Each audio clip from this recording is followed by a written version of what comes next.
Hey everyone, and welcome back to Singularity. Wait a sec. That's not it. Hello, campers, and welcome to Camp Runners Cross. I will be your camp counselor for this evening and during your entire stay with us here. And you can call me Meg or Meg Mysteria if you're feeling formal about it. Before we play popcorn and get everybody to introduce themselves, I wanted to clear up a couple of rules and misconceptions about camp. If we had to pretend we were a summer camp in a movie, it would be rated M for mature. So if you're easily upset by any of the following topics, we highly encourage you to step away and take all the time you need in order to take care of yourself. Stop and check in with the camp nurse, hang out under the trees with a friend, whatever aftercare you need.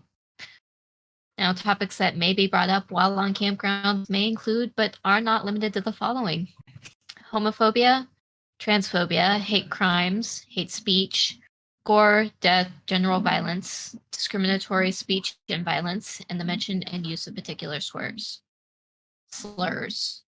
Not swears, but those two. Please understand that all campers are aware of these topics and that we have multiple safety tools in place for them to use, and they will always have direct access to me as their lead counselor. And we will make sure that they have all the time and aftercare needed to recover from anything that might cause them to feel unsettled while here at camp. Now, we'll play ball here shortly. I've just got one more announcement. This camp supports the LGBTQ community, not just in this lovely summer month of June, but year-round. We're just choosing to show off a little bit and bring the National Center for Transgender Equality into the spotlight. If you take a look on the bulletin board below us in the chat, there will be a little button where you can press to donate and shake things up for our cast. I pointed in the wrong direction, but it's fine. All right, campers, let's toss around the talking stick and introduce ourselves. And while you're at it, tell me your favorite summer activity. We'll start. Alan's going to love this. We're going to start with Sin. Do what? You're starting off introductions. Oh, great, because I had no idea an answer to that question, but that is life. We could do transition things and you could be last. You know what? Sure, you should make Alan be first. I was in the barrel last time. We're going to make everyone suffer. This time we'll just go across the top row and make it Vermin. What's up? Hey everybody, I'm Legendary Vermin. Tonight I'm going to be playing Mickey Schmidt. I remember his last name now. Mickey is a skater. Is new to this whole being gay thing, or even the possibility of it. And is working to sort that out. And should I do my favorite summer activity or Mickey's? Mickey's. These are generally character questions. Cool. If you want to tell us yours, I'd love to hear it. Well, maybe I will. I'll have to think a little bit.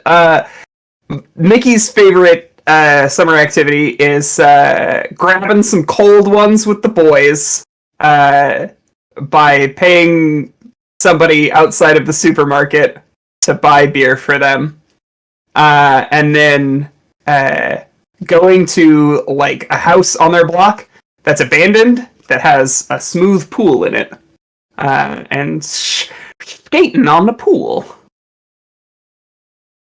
My personal favorite summer activity is on a really hot day, hang out with all your gay friends and throw water balloons at each other. That's my favorite. Sorry, straights. Popcorn, who's next? Popcorn Denny. Hello, I'm Danny, Danny's Corner. And I am playing Liza Campbell. Pronouns she, they for both. But wait. Yeah, maybe. We don't know. Liza probably doesn't know that one yet. But Liza's favorite summer activity, let me think. It's something very, very outdoorsy. It's this thing called studying. where but it's like a particular sort of studying though. It's like a special one. It's like a treat where it's like you get to like it's a studying where you doodle. So it's like you actually instead of having to focus on doing the cursive writing in the lines, it's a sort of setting where you get to be a bit more loose with it, and that's her fun time. Also crocheting. I forgot I had the popcorn. Somebody.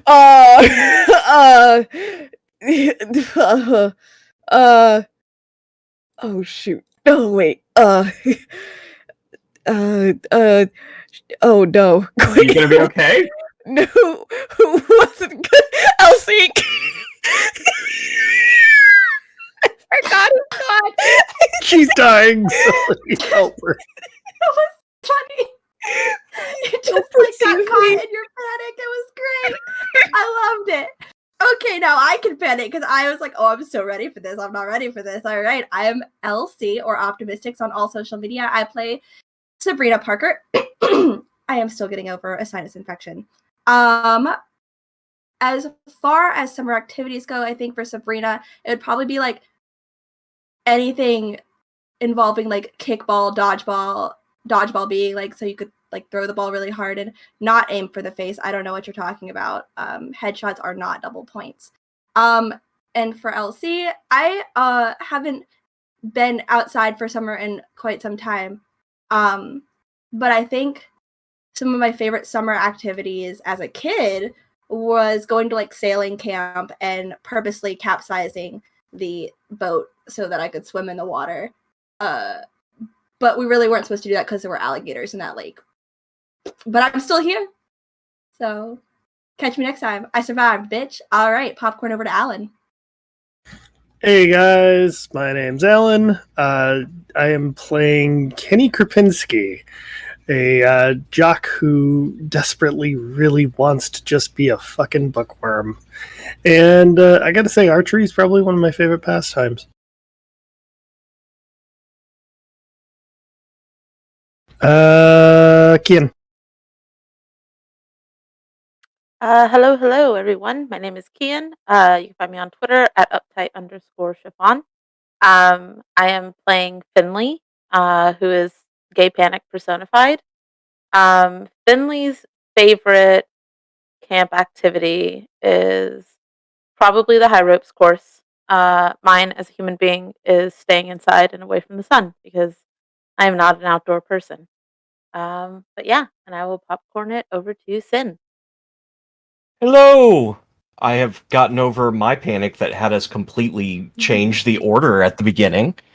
I am Synthetic20, Asynthetic20 on Twitch and Twitter, the coziest Eldritch horror you ever did see. And my pronouns are they, them, but today I am playing Pat, whose pronouns are she, her. And Pat is yet to be introduced, so I'll leave some things for her introduction. But I think that her favorite summer activity would be one that does not involve sweating and probably involves listening to music. Whereas my favorite summer activity would be specifically watching college baseball, because baseball is more fun when you have metal bats and people don't know what they're doing.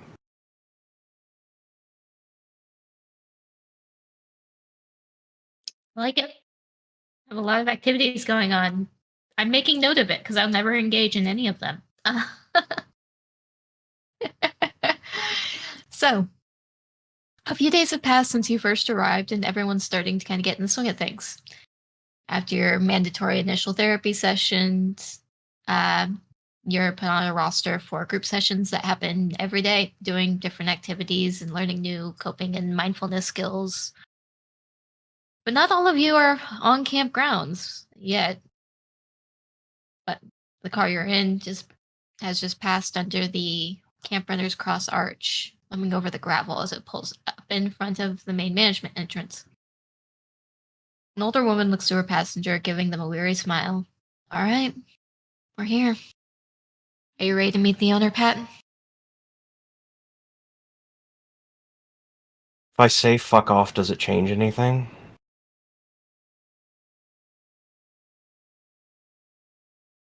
No, because at this point you are running very, very slim on options. I don't have a room in one of the shelter homes I can put you up in. Fine.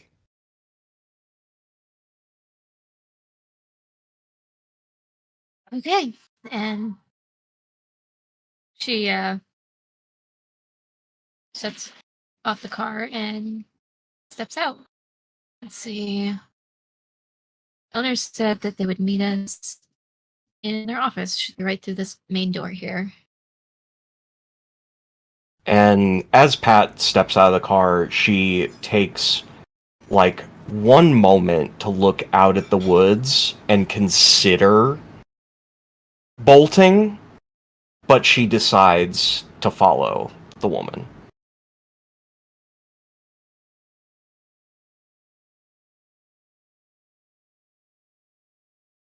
And she looks back to you as you step out of the car and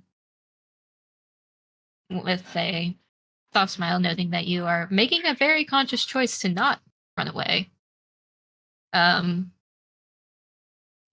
Motions you towards the door. Come on. Let's go meet Mr. White.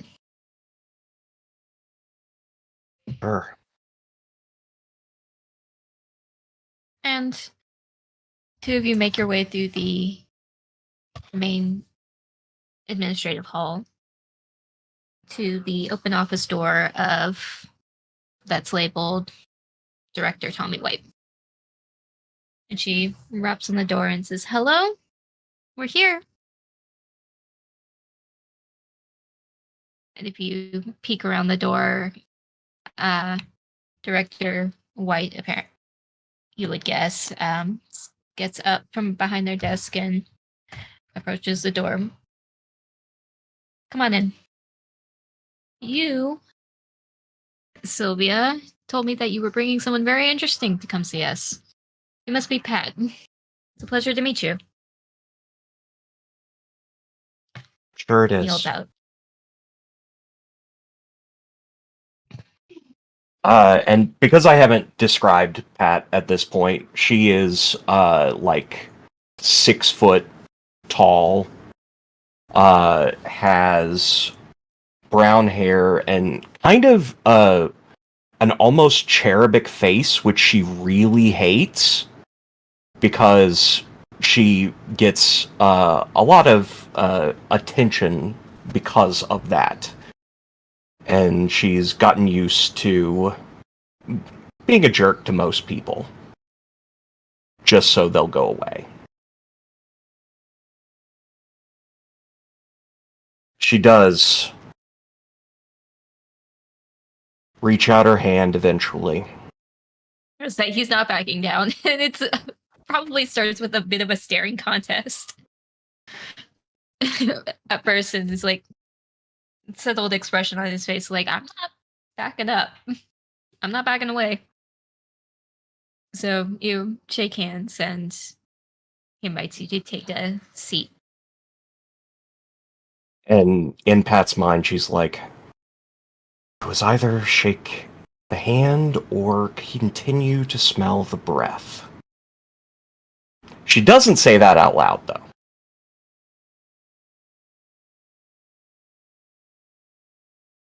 So, Pat, Sylvia's told me a little bit about your situation and why you're here. I kind of wanted to hear it from you,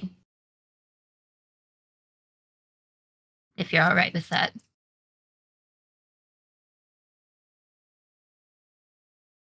And if I'm not, Well, then you don't have to tell me anything. sounds like you I have will- everything you need.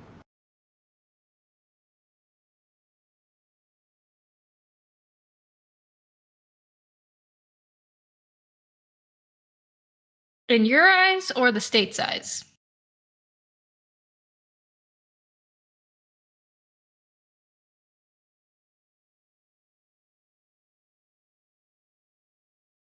She just kind of sits there.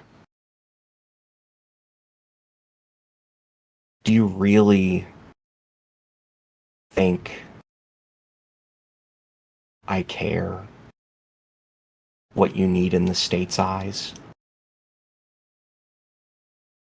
I'm not talking about me. I'm asking what it is that you think that I need. Because I have, yes, you're right. I have all of the information I need regarding having you here in the States and legalized. But I don't really much care about them. Sorry, Sylvia. You do a lot of hard work, but I'm more about working with the people that come to this camp. Rock on. How long am I going to be here? Well, the camp, Oh no, I Just- mean in this room right now.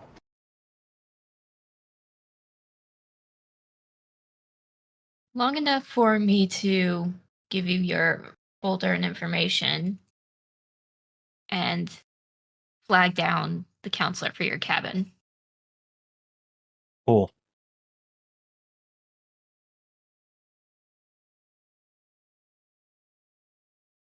And he gets up, not much phased by your standoffishness. Picks up a bright purple folder that's sitting on his desk and holding it out to you. You'll be in Violet Cabin. There's five other campers in there already. They arrived a couple of days ago, so you might be slim picking on your choice of bunk. I don't think it'll be a problem.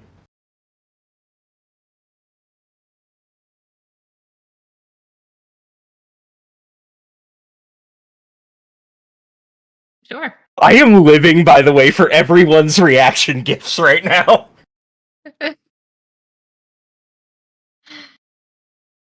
So, I hand you the folder, and after you take it, I have to wonder now if there's another little staring game that happens beforehand.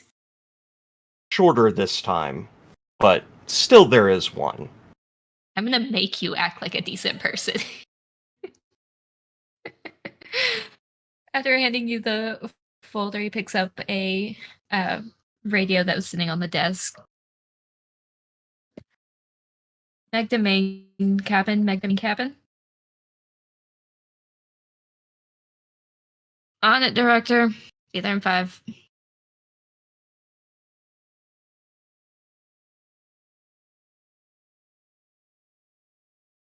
And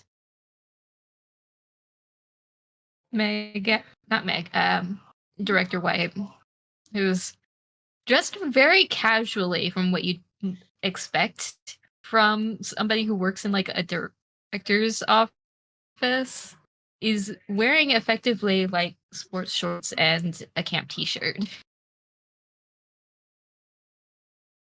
And says, just so you know, there's a couple of things that you're likely not going to agree with, but they will be mandatory for your stay. We do have an on-site therapist. The first meeting, you will meet with her one-on-one. After that, it will be group sessions and then individual meetings for action planning. If needed, we also have a RN on-site. It's your time to waste, not mine. Why do you think it's that I'd be wasting time by helping you?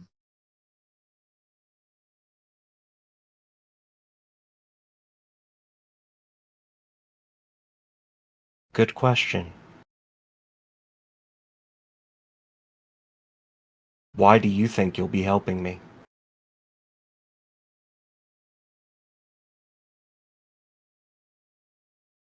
There's a slight smirk of touche. I can only help as long as you're willing.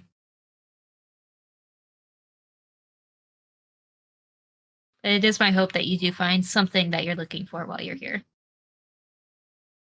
Whether that's support, answers, or just a bed to crash on until another shelter opens up. Sure, it'll be a blast. I hope you continue to keep that enthusiasm when we announce the once we announce the event starting today. And within a couple of minutes, your apparent camp counselor, Meg, have about 5'5", average build, dark, messy hair. Hey, Chief, what's going on? He kind of grabs the edge of the door frame and that little thing where you like lean on your heel and just kind of let yourself swing into the doorway.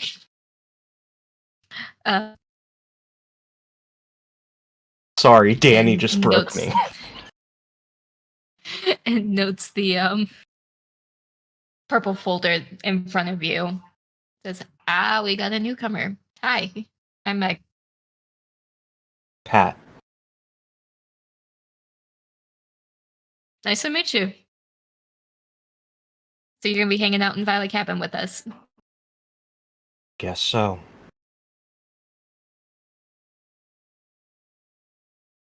And over the table for a moment, did you bring bags, anything with you? Did you bring them inside, or are they still in the car?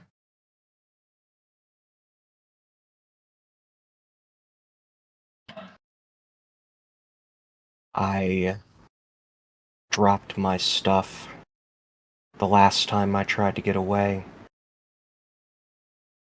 Somebody lifted it.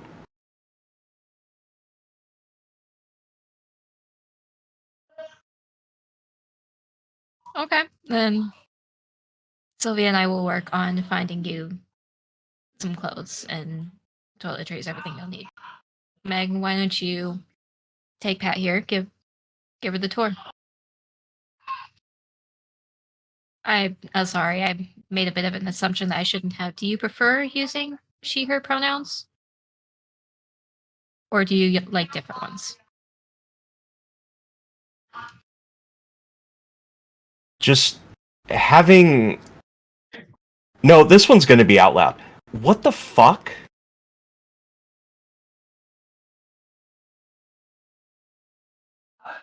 Like I said, it was a mistake on my part. I shouldn't have assumed. What pronouns would you like me to use for you?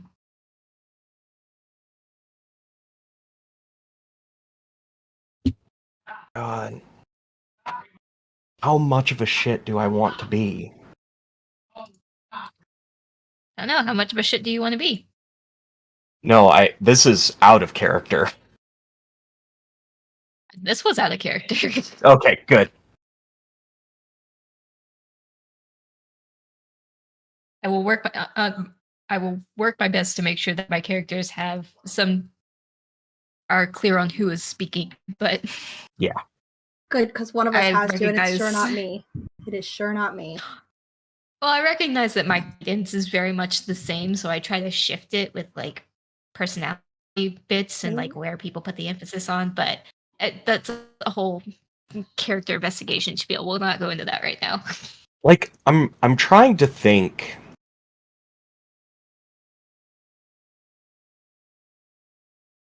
White did say she, her, right? Yes. So White that gave was the an initial. example of pronouns. Mm-hmm. Okay. She is fine.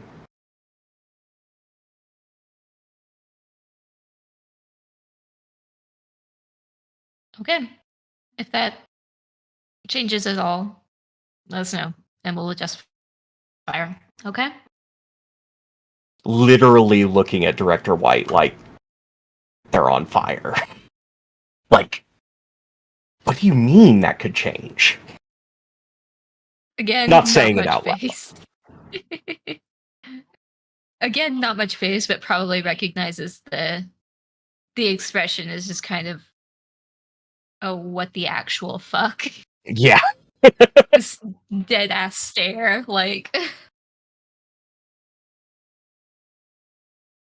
Why don't you grab your folder and head off with Meg, and we'll work on getting you what you need to be comfortable here. Takes her folder and just kind of walks out. Not actually waiting for Meg, like doing that power move of making Meg keep up because Meg is shorter.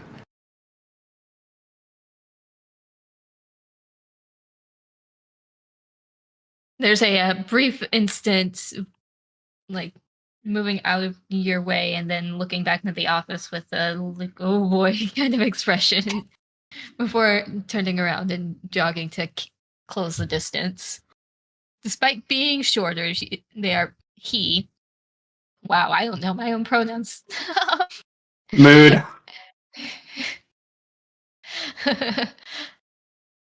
I don't know my fruit. I also forgot Counselor Meg's pronouns, so if I fucked that up, I apologize. Whose pronoun is it He, anyway? him. Okay. I don't know. He, him, but they are androgynous and fairly femme side. So whatever you call him at any point, he may correct it, he may not. But he is keeping up surprisingly well, despite your best to try to power walk away from the situation. When she sees that he is keeping up, she'll slow down her pace. Like, it's not worth the effort if it's not going to work. All right. So, if we go right through here.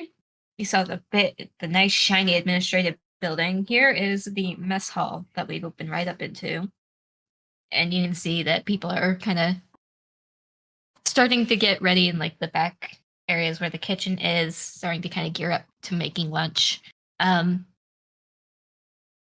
But looks like today we're having spaghetti. Yep, I see the boxes. We're having spaghetti for lunch. But right through here and continuing with the tour, Meg leads you through kind of the bonfire, making his way towards through the right side of camp, towards where the amphitheater, he points that out. It's like, we're going to be having a meeting here in a little while. So you'll end up coming back down here to the amphitheater, but we can show you the cabin. And continues to lead you down the pathway that leads to all of the where the cabins are, and the lovely violet cabin has a very nice painted railing and sign that's very similar to the color on your folder. See, easy way to figure out where we are. Although you probably don't want to carry the folder around the whole time. I'm guessing there's a map and a schedule. On the folder, yeah, there's a map of the campus. There's a list of like the activities and kind of generally what days we have them on. As far as what your set schedule would be, I'm not sure. You'll end up learning more about what that looks like once you see the therapist. Great. You can stop talking then. No. I gotta meet you. I gotta introduce you to Allie. And let's see. What are the rest of y'all doing? What time is it? Just before lunch, right? Let's say 10, 11 o'clock. Then Liza will be sitting. Are there desks in the cabin? Like little like. Is that like a thing, or wait, is it just like the beds and maybe like a drawer for each bed? Bunks, you guys have your own like little locker essentially. There would be a work table. Not a lot of space on that work table, but there would be one that you could move through the cabin. That's where Liza is. The table probably the table probably is taken up mostly by Jeremy and Dart's terrarium at this point, though. It's okay. No. The terrarium is on one of the bunks. Oh my god! It's about to be occupied. It's on what was normally the empty bunk. Oh, Alright. no. Oh no. We'll have a whole story then. So, well, not the whole story, but in since last time, we've acquired 2 upland chorus frogs that now room with us, and their names are Jeremy and Dart. Oh, They're goodness. buddies. They're buddies. They're good friends, But there's The roommates. definitely Oh my god. roommates. and they were roommates. But also, if you want more space than what that smaller table provides, there's definitely like pick tables outside of the cabin. Oh, For then, getting some sunlight. nah. Liza will be sitting inside the small work table and has somehow been able to fix 2 different textbooks and a book that she is writing, like taking notes in. It seems she is filling out a quiz she made for herself. And she's like working on that and like checking the time to make sure she's still on time with what she's doing because she knows there's something coming up soon. So she's like does a question, checks the time, and then does another questions. That's sort of what Liza's doing right now. She's very much in that little cycle. Also, she's wearing overalls and red. She's wearing something different today. Sabrina, Nice. Danny, Oh no. has taken it upon herself to absolutely approach Liza with this, pick up the books, snatch the notebook from the pen while she's looking up at the clock in distraction. Oh wait, what, Danny? No, that's reaction. That's like Oh, I thought I was doing something you didn't want to do. Okay. No, please, this is needed. And she looks down at Liza and goes, "We talked about this. It's summertime. We're going outside." And without an answer, she's taking all of the books in the notebook and she is marching towards the door to the picnic benches. Outside. I think I probably would have jumped in and grabbed the books from you. I'm like, leave her alone. Let her do what she wants. It's summer. And some of us actually enjoy doing the reading and writing and all the boring stuff. Well, we could do the boring stuff outside where there's sunlight and vitamin D and healthy sun time. I take supplements. Yeah, that's fair. Rather than being inside, may as well do it outside. Okay. Okay, I'm not taking the book so that she can't do the studying outside. I'm just saying we do the studying outside. I could take the books and say we're not doing the studying, but I'm not that mean. There you go. Door opens. Mickey's stubbing out the cigarette outside, throwing it away in the trash can inside. You could always say, "Don't do the studying." I sort of do need to still do the study. But and Mickey will like get down on your seated level, kind of like butt out, looking at you. But do you? I mean, You already know more than all of us. Oh, I don't think so. I mean, I just know. Think you do. I know Snaps different book shut. Okay. Okay. Okay, that's fine. Does this count as bullying? I think of this as positive Friendly peer pressure. encouragement. It's friendly encouragement. Friendly encouragement. I could. I just. No books. No books. No books. No books. It turns to Jeremy and Dart. No books. No books. Mickey. You get a croak. Yeah. Thank you, Mickey, Jer. we're trying so hard. Just let us read. I can go outside. I'll go outside. We can go outside. That's fine. I'll You read, and write. with you outside. And in a shock to everybody, Mickey will pull a book out of his bag. What book is it? Oh, It's got a big turtle on it, because Mickey likes reptiles and amphibians, and it's The Color of Magic by Terry Pratchett. I'm not gonna lie. I straight up thought you were about to say, in a surprising turn of events, Mickey can read, and that's where my I mean, immediately went with it's that. both, right? But See- I agree. He does look like a Terry Pratchett kind of guy. See, I walk up That's to not- Mickey and go, just whatever you do, don't show it to Sabrina, because she'll make fun of you for reading things like this. But it's got a turtle on it. I know. I actually don't know what this book is about. I'm excited. I lifted it at the 5 and dime. It's a good book. I also want to establish, like, this book came out very recently. It is very new. Are we in an exact year? Because I never remembered that. I think the general consensus was 1986. 86 was a Ooh, good okay. year. Okay, I didn't know that. I think I specifically asked for that and have just assumed it since. Yeah, it was for Thrasher, right? Thrashin', the seminal skateboard movie that is not the 2001 film Grind. Or the 2000 era video game Tony Hawk Pro Skater. Yeah, that's a bit later. But Tony Hawk is skating and doing vert, and so is Rodney Mullen. So, you know.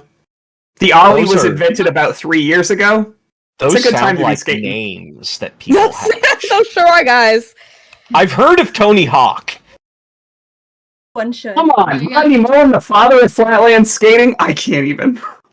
Yeah, Rodney Mullen's Is that like, in character? yeah. This is That would all be in out of character. character because in character, the response would be much more curt.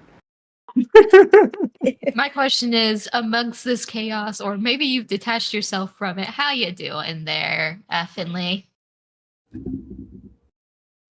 Finley is ripping pages out of their Bible and aggressively making an army of paper airplanes.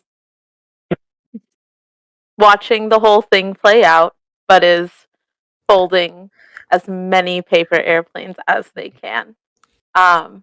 Very cathartic about it. Occasionally, like peeking over at Jeremy and Dart, leaning over and like hanging their head upside down from their bunk to just be like, "Hey, what's up, guys?" And then very content Hello, to let the little frog chaos. dudes. Yeah. But very content to let the chaos play out while they probably the majority of their bed is covered in paper airplanes now.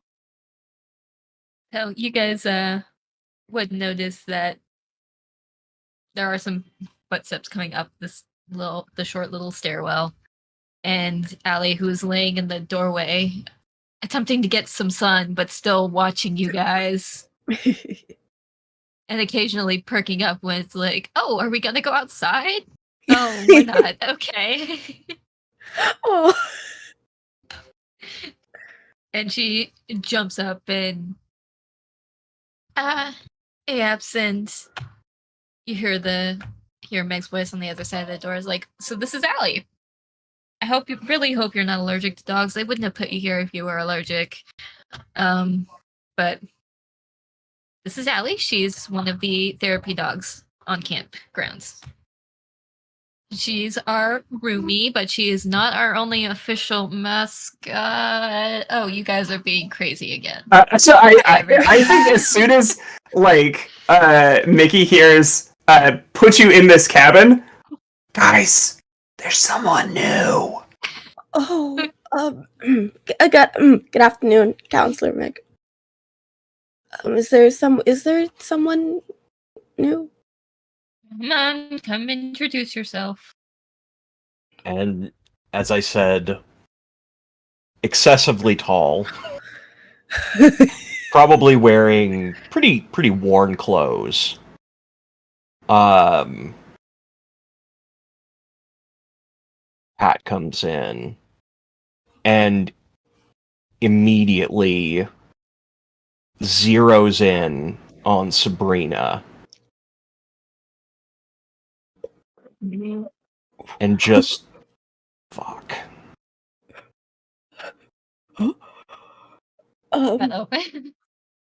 These are things that GM Meg doesn't know yet. Is my there we go. My mic is being done. If GM Meg doesn't know it, Counselor Meg certainly doesn't know it. Sabrina was not back was turned in this argument of back and forth of whether or not we are going outside or not.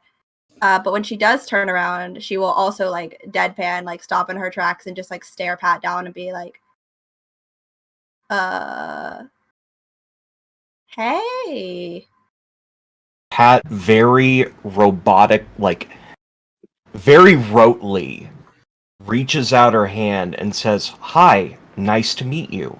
My name's Pat." Oh no. Shit, you're getting more than I got. Leaning into Liza, I think there's history. I don't know what's happening. And reaches out her hand to shake Sabrina's. I'm not gonna shake it. Because I'm really not because I'm an asshole. I'm confused. But eventually I will pull my hand up and shake Pat's hand and be like, I'm Sabrina. Nice to meet you. Yeah, there's definitely history. And the handshake is not like overly strong, but very firm. Mine is just enough to not be a limp handshake. Should we do something? And then Mickey will stand up, not as tall as Pat, but will be like, "Hi, I'm Mickey," and oh shit, and we'll look at the bunk that has the terrarium, and look at his own bunk, and be like, "Don't worry, I got this," and start moving his stuff to the terrarium bunk. And, like, making a spot for himself on it. Oh, well, I just don't know if it's Mickey, we can just move Dart and Jeremy. It's fine. No, Yeah, they deserve. They have such short lives. they do. They don't know what a bed is. It's okay. They don't feel the bed, Vicky. They just feel all the dirt that you put in the terrarium. But I want to share a bunk with them. That was my plan before Finley rescued them. Or Jeremy, anyway. So, is the bunk that Mickey is moving his stuff from empty? It will be. Not yet. The empty bunk was the bunk with the terrarium. Like, clearly nobody has been sleeping there. Yeah. And Mickey is moving his stuff to the terrarium. In the most, like, oh, this is the wrong way to go about this set of moves one has ever seen.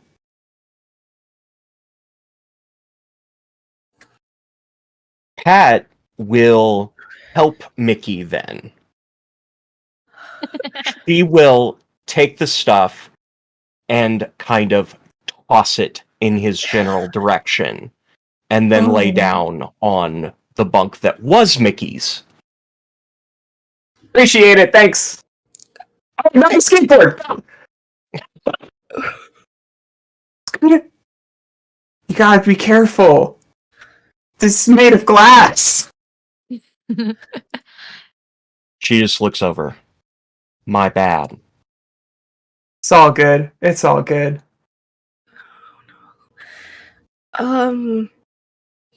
I think Liza's like looking around at this whole thing. The vibes are suddenly off.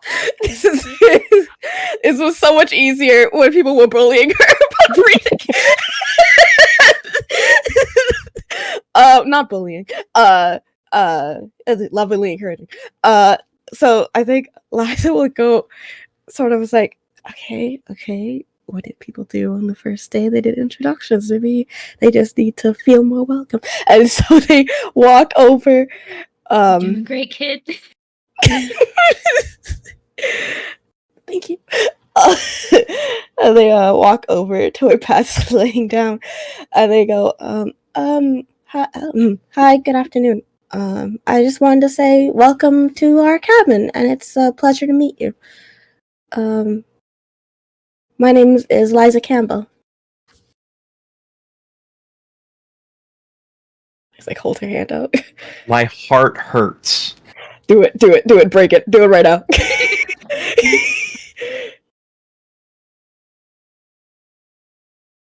So you said it. Are you done? Yeah, I am. I'm looking forward to spending the summer with you in our cabin. Is there anything you might need to be more comfortable, or just anything at all? Lunch is coming up soon, so if you need help finding your way there, we can all go together. Less talking would help. Okay. Finley is gonna jump down from their bunk in a shower of paper airplanes.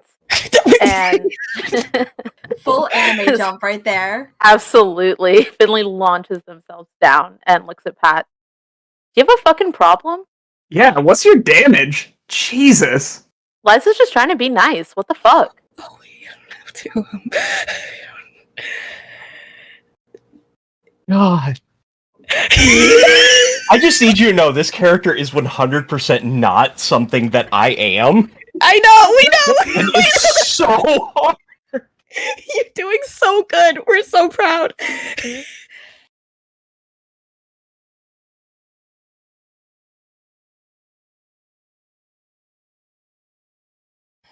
Okay. Pat's going to stand up. Most of the time, she's not trying to stand up straight. How tall is Finley? Finley this is like question too. 5'1" on a good day. Like, Finley is a literal baby next to Pat. So Pat is standing there, and she said, like, looking down at him and saying, I don't know. Do we? Finley is not backing down in the slightest. For the last week or so, Finley has been looking for a reason to swing. I jump in between Finley. It's okay. It's gonna be okay. We don't need to start swinging again. Please, thank you. I wasn't the one who came in with the bad attitude. Yeah. Some people have to work on their attitude. Is Right. Counselor Meg still there? Yes, Meg is working to kind of diffuse that. Like, Yes, all right. please, someone diffuse it. I don't want to diffuse it. Someone. I kind of turn and look at Pat, and I think Pat and I are about the same height because Kenny's about 6'1", Yeah. and he just eye to eye with her says, "Look, we're all just trying to be chill. Let's just be chill, all right? Chill."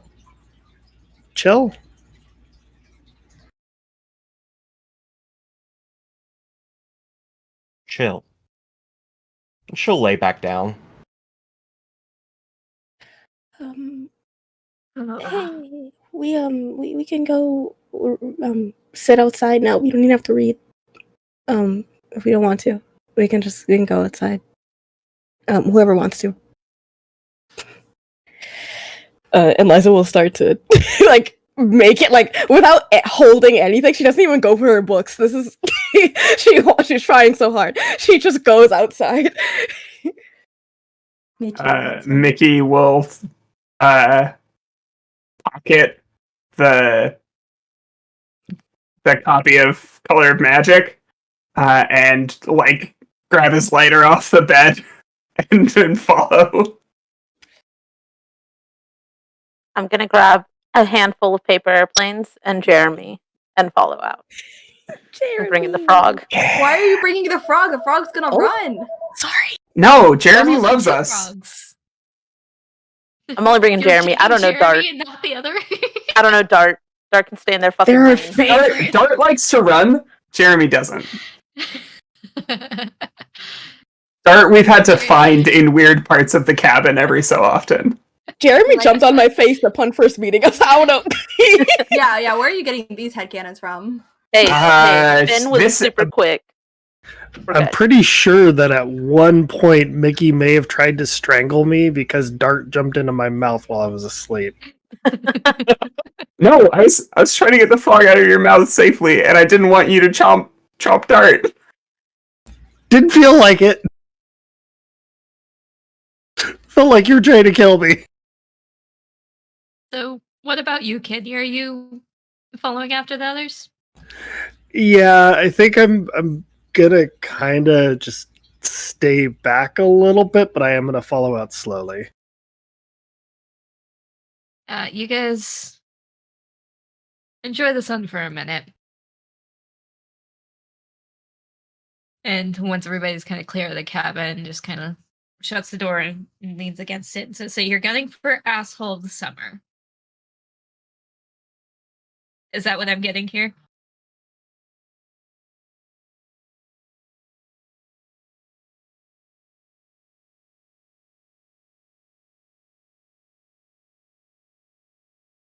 Not gunning for anything.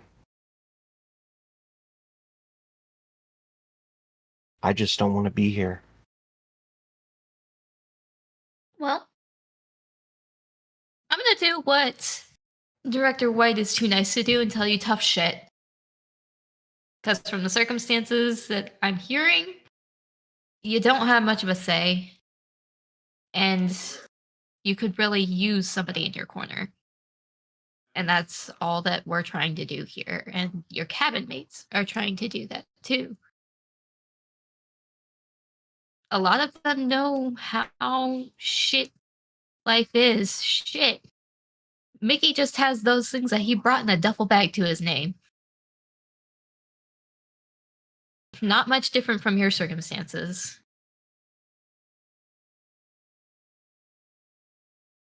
Listen, if I needed somebody in my corner,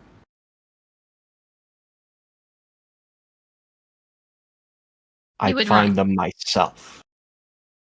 You would run. It sounds like that's what you were trying to do. Is find somebody who would be in your corner. And here we are. Sometimes you don't run to find something, you just run to get away. Well, were you running to get away or were you running to find something that you were missing?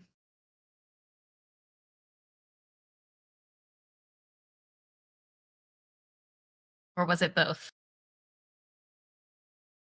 I guess I'll let you try to figure that out.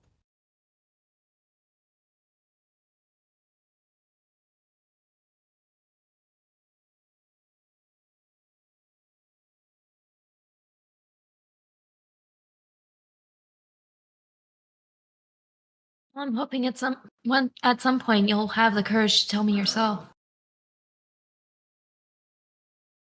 I'm hoping at some point you'll give up. Tough shit. Ain't happening. We'll see about that. I'm gonna let Allie out and then have her kind of hang out in here with you.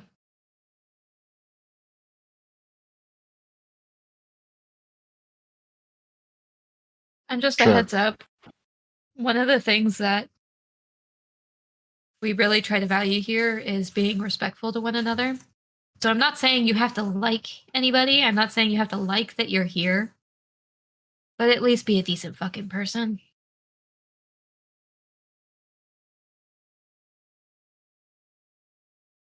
I'll see what I can do.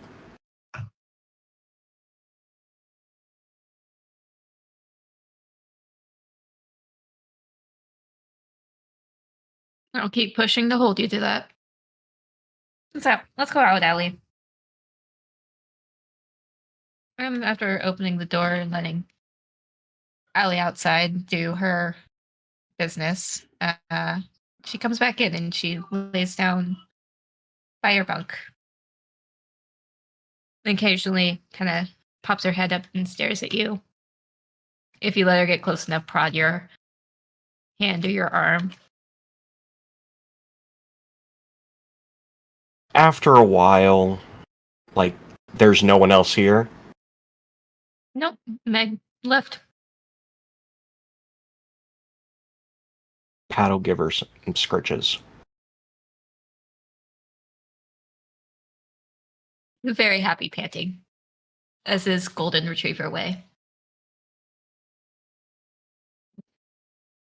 And she'll just Hey. look down at Allie and be like, just please, no licks.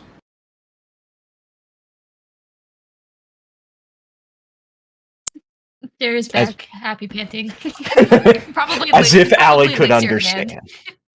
She might lick your hand, but it's more like a nose boop.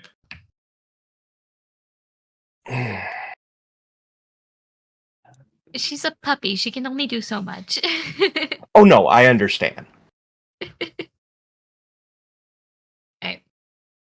So how are the others dealing with the aftermath outside?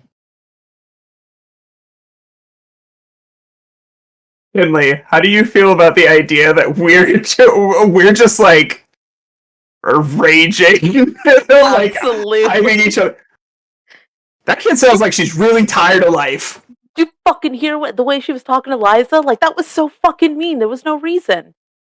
The nicest person here. Like, if she wants to pick a fight, obviously there are people to pick a fight with. And Finley is, like, looking up probably at Mickey.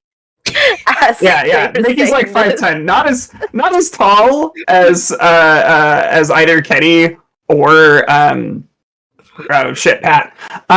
But like taller.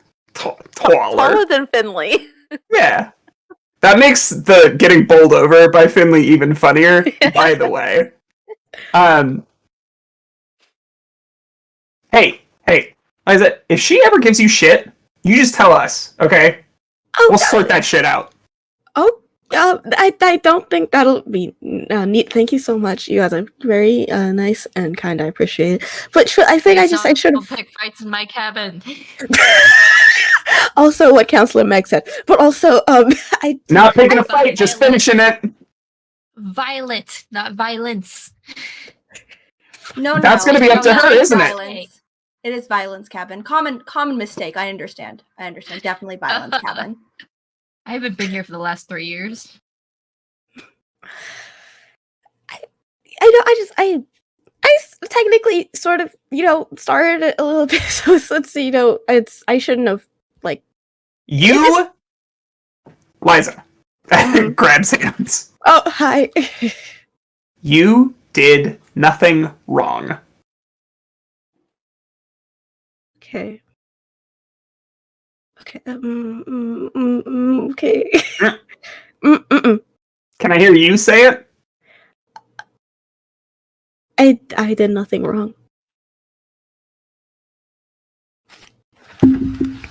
Oh, Sabrina's gonna give like a big sigh and just like a huge roll of the eyes and finally speak up once it's died down a little and say Pat could pick a fight with a brick wall or herself if she wanted to. She's literally always like this. There's really no reason. Ooh, No, deep war. get out it.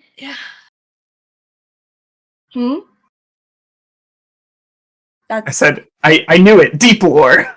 I knew it, people. But if she could, she'd pick a fight with herself. There's nothing you did wrong.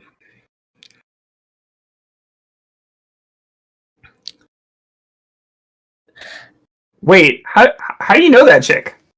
We went to the same school. Oh. Okay, that's nice. Or not. I mean, it was school. I guess that might be nice for you. So, I mean, we don't run in the same crowds, or didn't run now that I've graduated, but we didn't hang out. It's not like I know her. I just know she's an asshole. Oh, okay. Like rumors and things No. like that. No, not rumors. No, she's an asshole. It's not rumors. Okay. That's okay. I mean that it's that's fair. That's fair. But it maybe Liza stops talking. The desire to see the good in everyone, even in this situation, makes my heart hurt. Yeah, cry about it, cry. I don't care that it hurts others. My motto, Danny. That's my motto. Liza is so nice that she's actually the meanest one here. Yeah. Oh goodness. Is that the Peeps Pepsi that you just drank? Yes, you. No, I'm throwing it back to the 80s with some Anchor Steam. Hey! Hey. I saw a yellow can with the blue top, and I was like, wait a fucking minute. Wait a minute.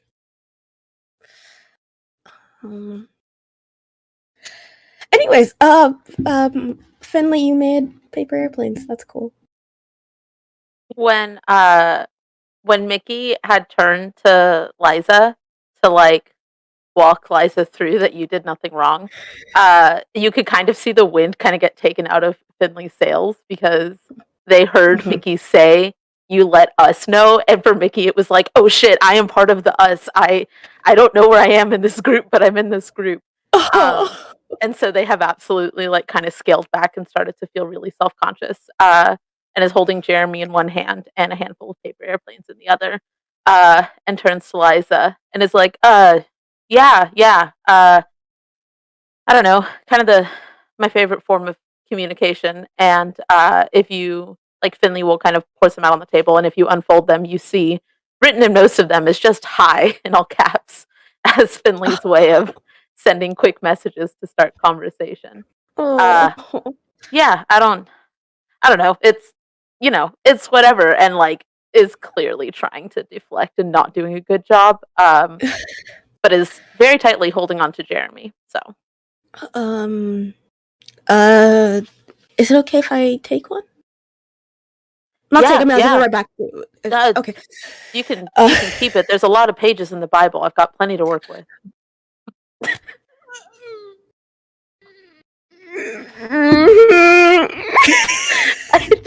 I tried so hard. I don't know if Liza had noticed that that's where Finley was getting from. Finley had brought their own Bible.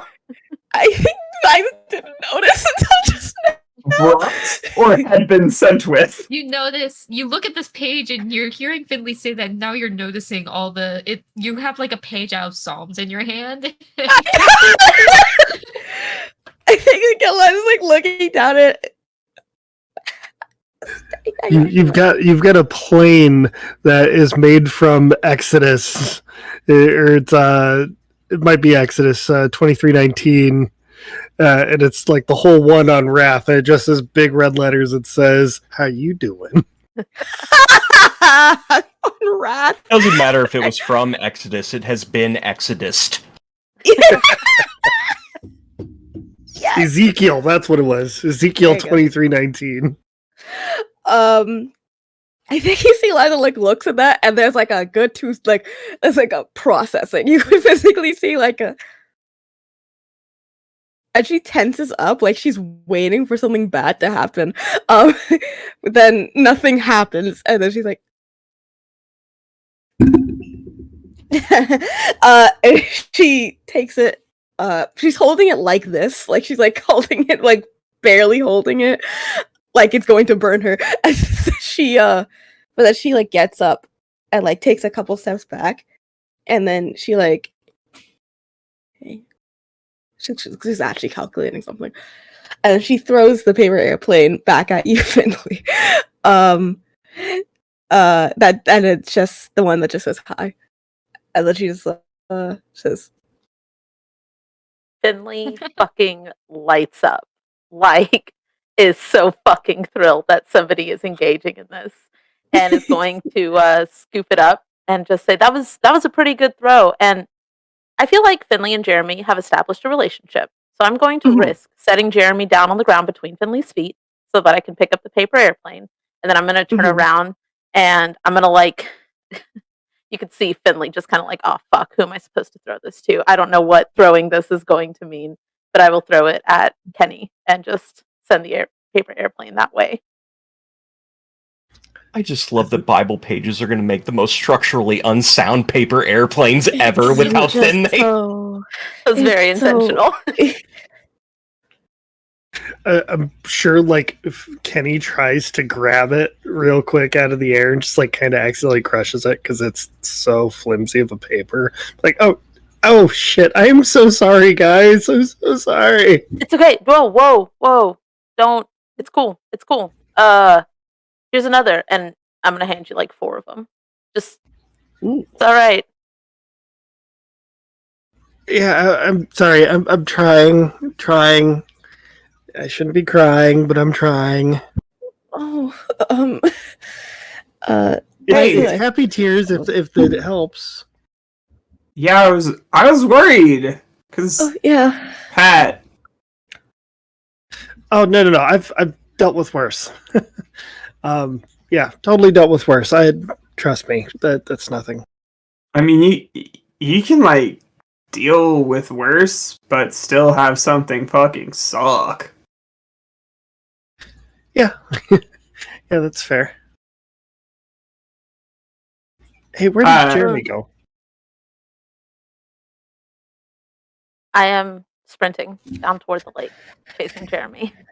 Oh, Wait. Did you see Jeremy head towards the lake, or are you just sprinting towards the lake because you think that's where it went and you're just going in a direction?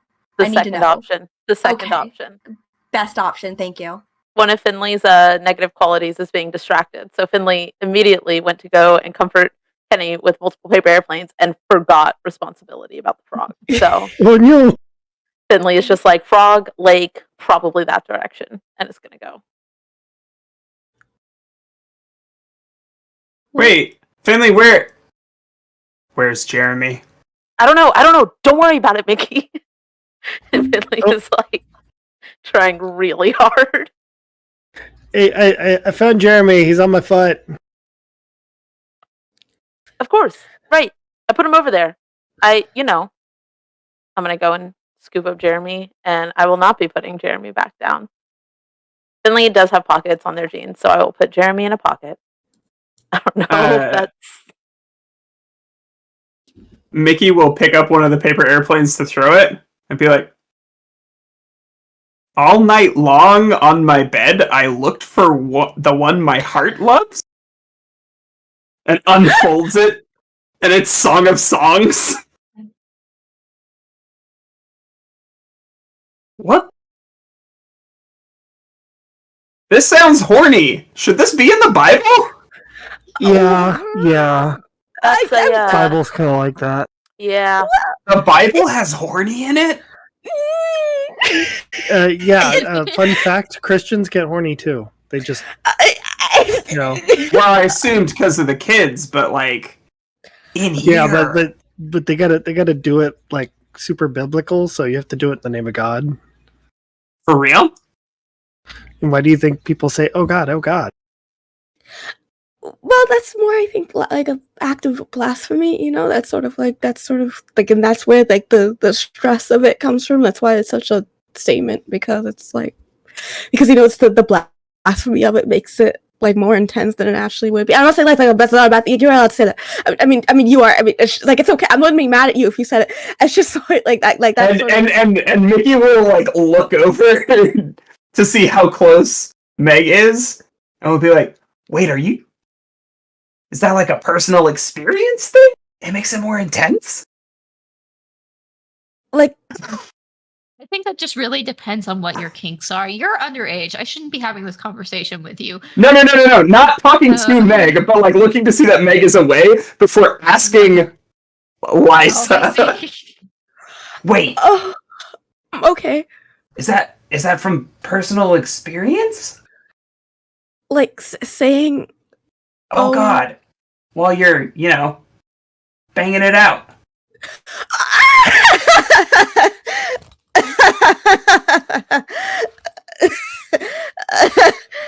I don't get what's so funny. No. That doesn't answer my question. Oh, But I'm I have so a lot sorry. to think about now. It's. I think it's just it's maybe a personal preference thing. I think that's what it is. Yes. If that helps.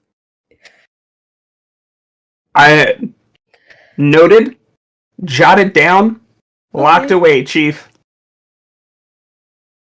I'm glad. To save Liza from any more embarrassment. Please. So say it's I lunchtime. haven't laughed this hard in so long. The bells start ringing across campgrounds, starting at the front main hall, working your way back around the cabins, and Meg not gotten that far. Turns back around and is like, all right, Violet Cabin campers, come on. We've got to meet down in the amphitheater. Okay. I thought it was Ellie, bring lunch. the reclusive one.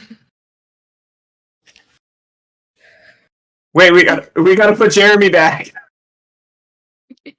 Jeremy can hang out. It's fine. A Jeremy bead don't of sweat know. forms on Mickey's forehead. Yeah, okay. I mean, Jeremy can hang out. if it makes No, you yeah. uncomfortable, I've already got the You frog got out of my it. pocket, trying to give the frog back. Presses the frog back towards you. No, it's all good. We're good. Okay, I'm not convinced, but You're okay. his savior. Oh, I don't like that. That's a lot of religious talk for the conversation we just had. No, but like, I'm going to. What is Mickey wearing? Mickey is wearing, basically what I'm wearing today. Like, flannel, one of those 80s crop tops that dudes in the 80s wore that's like slightly high, Yes, but not like as cropped as crop tops are today. And then you've seen maybe 2 pairs of jeans that Mickey has, and this is definitely back to day 1 jeans. Finley will hold out the frog awkwardly and is like, please take the frog. And if Mickey does not move to take the frog, Finley will try and like figure out somewhere on Mickey that they could just place the frog. Mickey will do the little like hand next to hand for Jeremy to like scoot over, and then just like lean him onto his shoulder. Please chill. He's just hanging. Yeah. That is the actual sound Finley makes, and is going to look around for literally any other cabin mate to try and escape from this conversation very quickly. Wait. I guess I'll take this short stick and go get Pat. No, it's okay if you don't want to do it. I can do it. No, I don't think you need to be around her. Hey, let me do it. All right. I have to put Jeremy back anyway. It's fine. Okay. Okay. Inside the cabin, as the bells started ringing and people were starting to call back out to get herd campers, Allie hopped up from where she was laying down and is kind of doing a little hop jump around in the cabin. Is like, come on. Further down on the paws, like dogs do when they're trying to get somebody to engage with them and play or get their attention. Pat is like you're cute, but cannot show cracks at this point. Like, Hop. Hop. Nudging hand. Come on. she'll stand up and very awkwardly meet Mickey, like, at the door as he's coming in. Oh. I came to get you. It's lunchtime. Allie jumps up, distracted by the frog now on your shoulder. Mickey will just like gently deflect. My We found the thing that hero. is contesting. We found the thing that is contesting Allie's training, and it's Jeremy. She just wants to play with the frog. And Pat is just like, my hero. Are you gonna stay in my way? I got a frog to put down.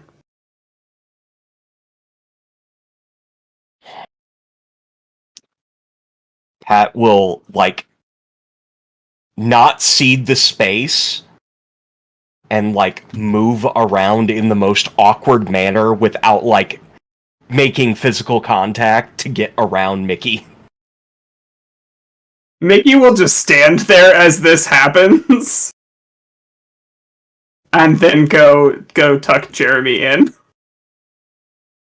I just want to make just a small note real quick. Once, like, knowing that Pat was coming outside, Liza stood in front of Sabrina because she thought that would help hide her. Because she thought that's what she would need. So she's just standing there, 5 foot tall Liza. This is such a good bead. And Mickey is gonna like look at the stuff on the table just to make sure that like Pat didn't fuck with it. Didn't even approach the area. Yeah, I figured that me, the player, knows. Yeah. But Mickey is like, I don't appreciate this fuck shit.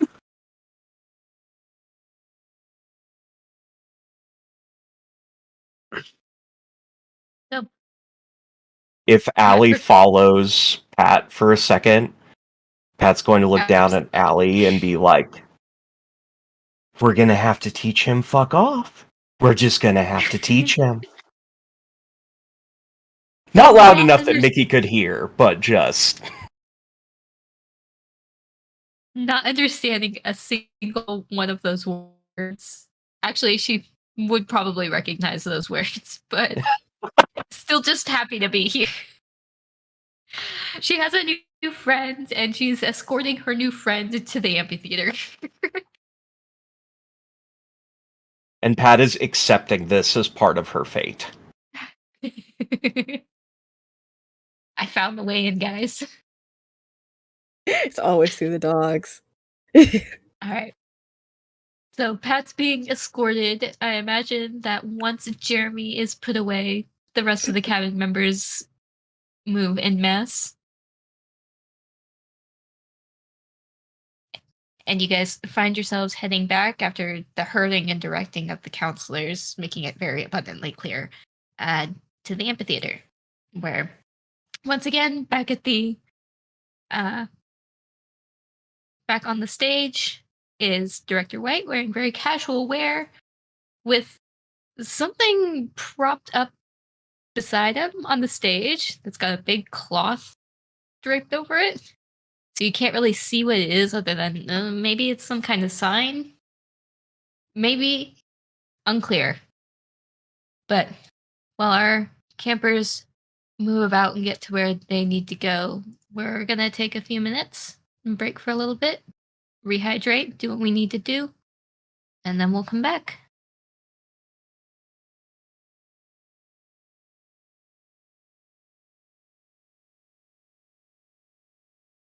Fail, come back.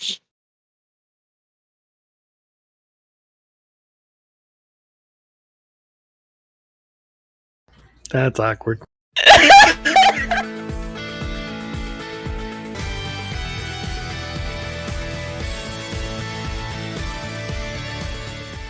Oh no. Hello and welcome back, everybody. Elsie is panic searching for dice, I think. No, I'm just trying to fix my camera. Oh no, things have happened. That namely being all of the cabin counselors, as well as some of the other counselors floating around the main campus, have started ushering all the campers back towards the amphitheater for what appears to be another announcement. Director White's back on stage and wearing his more casual getup, with sport shorts and a t-shirt with the camp emblem on it. As everybody kind of settles in, he grins and pulls a curtain off of a large wooden board. Welcome back, campers. Starting today, we are starting our Camp Olympics. Each camper will get their own colored scarves. Make sure you tie them on your wrist or something for all our activities. And as you can see, we have a scoreboard carefully crafted by our counselors. And yes, to his right, there is a very large scoreboard that's... You can definitely tell that there was some handwork put into that and all the decorations on it. Very colorful, very bright, and you can really just kind of see the tone of each individual cabin and their counselors with their decorated nameplate. Violet has violence in parentheses underneath it. But as you guys can take in the side of that board, Director White continues. Now, Camp Olympics is a series of challenges and events over the course of the time you're here at camp. Sports, cabin versus cabin events, crafting performances, everything available is going to show up in one way or another during these Olympics. First place cabin will get a point in their activity, and whichever one has the most points at the end of camp has the honor of getting awarded the Rainbow Staff. Last year's winner, Yellow Cabin, whoops and holds the staff high. Much like the sign, it is brightly painted. They've brightly painted a large branch carved into a staff, covered in mostly ribbon, some trinkets like feathers, twigs, some other things that they've attached to it over the years.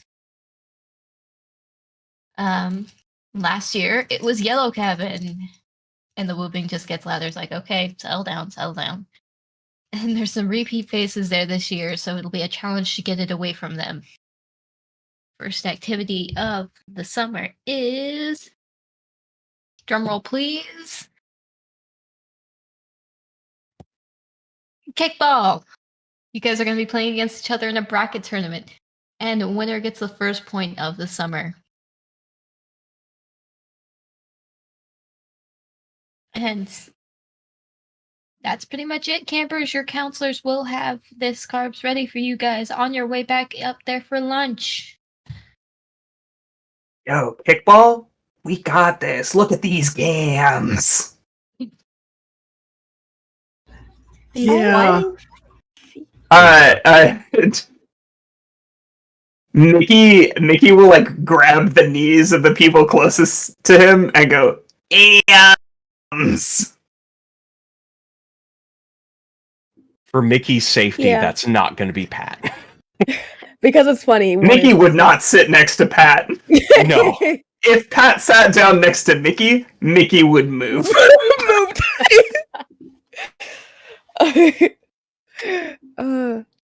This seems appropriate for all involved. Yep. Did Mickey sit next to Finley? Yes. Absolute meltdown. Just full blush. Will not look at anybody. Gone completely catatonic. Does a little awkward. Doesn't do anything else. Mickey is making a note to himself that he has clearly done something to upset Finley. Oh man! And needs to ask somebody what it was. Oh no. I mean, I believe you all would do pretty well. You all seem pretty athletic, capable people. I believe in that.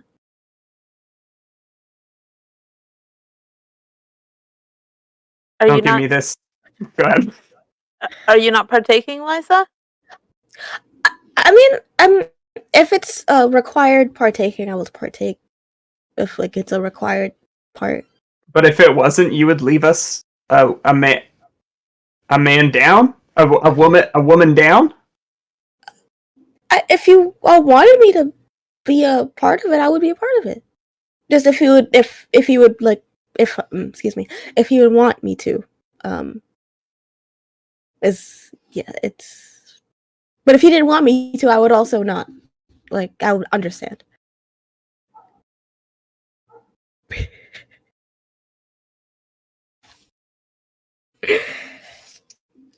I think lunch is soon. Everybody is heading back up the steps of the amphitheater towards the lunch hall.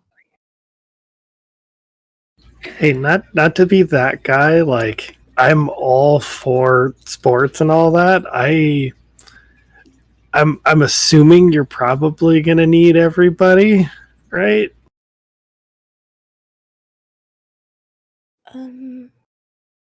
Well, I want it. I want to hang out with everybody. I think that is what gets Kenny. It's like, all right, somebody finally wants to hang out. Let's go. Oh my god. Well, we would need everybody because you've got technically 3 bases, 4 if you include shortstop, a pitcher, and catcher, plus outfield. We're actually missing 2 if we need them. Meg, you're playing, right? That's my guy. I'll be home base. So we actually do need everyone, Liza. Oh, then I will participate and whatever. Unfortunately, I'm not as educated as I would like to be in most sports. But if you let me know what role I need to do, I will happily take it, and I will do some research on it as needed. We'll find you a book. Here's a good question. Who's on first? Nobody. Oh, sad. What are you saying? We're not playing right now, Kenny. Yeah, but who's on first? No, we're not playing yet. Oh, how come nobody else gets that joke? It's a good joke, man. They just don't know humor. Wait. Elsie wants to know the joke. Elsie also doesn't. Danny also wants to know. All right, so we got who's on first, what's on second. I don't know who's on third. It's Abbott and Costello. Jesus Christ, Alan. Oh, okay. I get it. Hey, it's not Alan. It's Abbott and Costello. Yeah. It is like the classic joke. You have to. It's the first joke, actually. First joke ever invented. No, we talked about that. That was the poop joke. That is the poop joke. Oh Lord. Intermission conversations bleeding in. Yeah. Also, Everybody, real quick. Oh, sorry. I just real Go for quick. Danny needs to ask what sport are we doing? What sport is what's the Kickball. first? Kickball. Thank you. People started saying base, and I was like, wait, that's baseball? But wait. Oh yeah, you're right. Who's on first kick? Second kick, third kick, and home kick. Perfect. That's all we. I'll see myself out. No. I'm just assuming at this point that Pat has either left if other people are leaving or was not invited into the conversation from the start. Oh. I feel like I'm doing a lot, so if somebody else wants to do something, please do it, please. You can interrupt me. But I imagine it's like if we're all going to I imagine it would be like going to lunch as we were talking maybe. And if they see Pat is lagging away or behind, once the conversation has died down, you see Liza takes a moment and glances around at everybody for a second, and then without they just slowly start walking a little slower. They're trying to be discreet about it, and then and then if nobody like stops them, they're going to they're going to go try to walk beside Pat if nobody stops them. This poor sweet child. Someone's. Sorry, Chief. Mickey is really busy talking about how great kickball is. That's so real. Also be in that conversation. I too love kickball. They're bonding over kickball, and Liza takes that opportunity to her advantage. So she sort of gives that space, and then like slowly like paces back until they're right beside Pat, or where Pat is, and they'll say,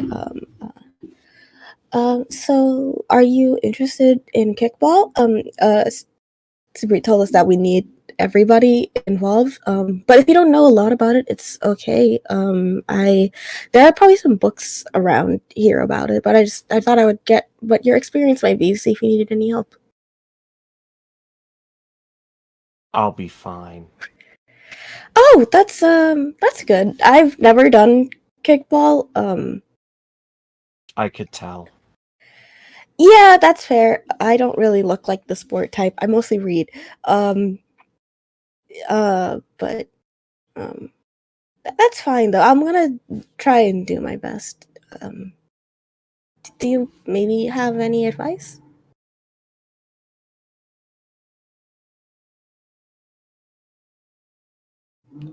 Get on base. Okay. Let Kenny and me do the work. Okay. Well, a lot of people who lead the work usually need support, so I'll just that's good. You guys can do the, I guess, the charge, well maybe not charge, just the frontline parts of it, and I will be able to provide support wherever it's needed based on the context that you give me. And I look forward to it. Are you sure you don't need anything? The only thing I need is for this conversation to be over. Then that is what you can have. I'll see you at lunch if you want to sit by anybody. We're all like, everybody makes things really comfortable. You wanted the conversation to stop. I'm sorry. And, and then Liza will continue to join back with everyone. And then as she joins back, she's like, yeah, kickball. Like she was there the whole time. Yeah, kickball. Yeah. Sorry. Gonna walking nearby because Allie is still kind of shadowing you, Pat. Like she hasn't been given the command to like let you go. And Meg also kind of falls in stride after eavesdropping. There's not a nice word for it. He was eavesdropping. The conversation is like, so does it actually feel okay to say that to somebody who's just trying to engage and be friendly? Better for both of us. Why do you think that? Because it's true. I think you and I are looking at things too differently. Because what you're seeing is an immense desire to not partake and be associated with people. What I'm seeing is a really bright and charismatic girl who likes helping people or reaching out to you.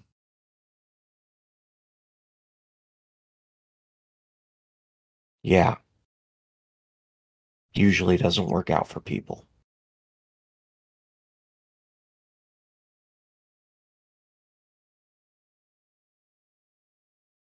Do you give them the same treatment that you're giving her?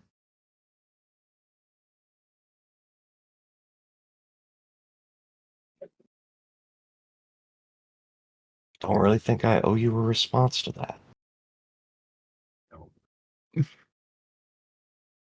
No. At least think After about all- getting. After all, eavesdropping is really fucking rude. It is really fucking rude.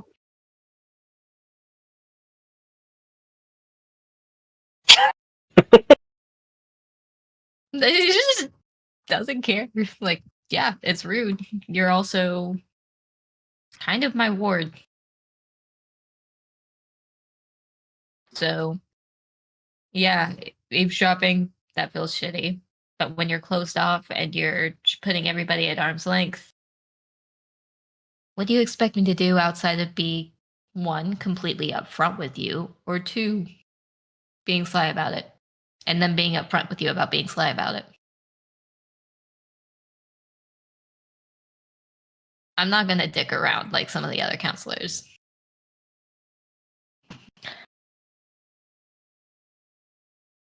Good luck with that. With you, I'm probably gonna need it.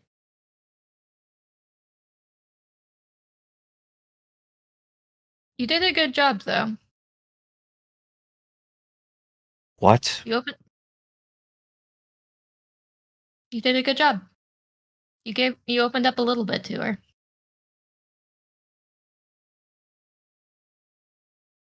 It was You the expressed it. easiest way to get the conversation over with.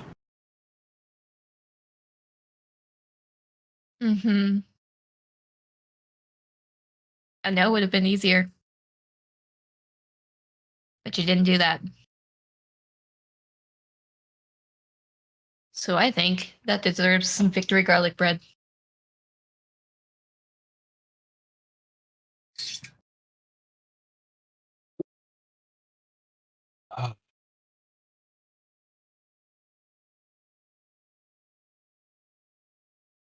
I don't even have words from that point.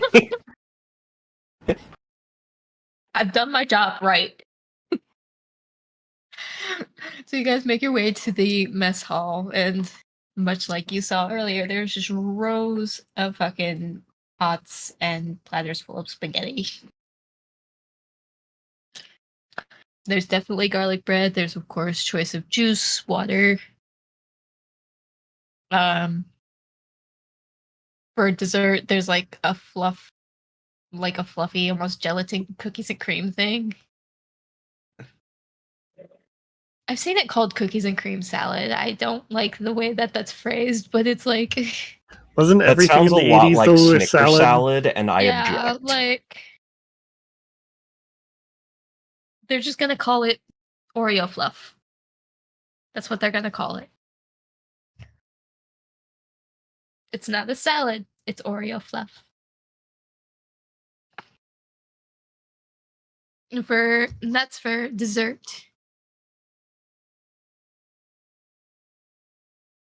You guys all form up in line, get your food, and place to sit. Pat, you are being dragged against your will to sit with the violet cabin. While we're in line getting food, Mickey's gonna kind of like look around and then turn to Sabrina and be like, "Hey, do you think I did something to upset Finley?"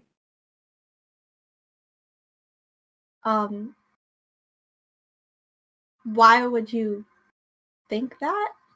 Just every so often I like do something and then he like is different about it all of a sudden. And all I can think is like it's like calling somebody a bad word and not knowing, so I'm worried that I'm being a jerk without meaning to.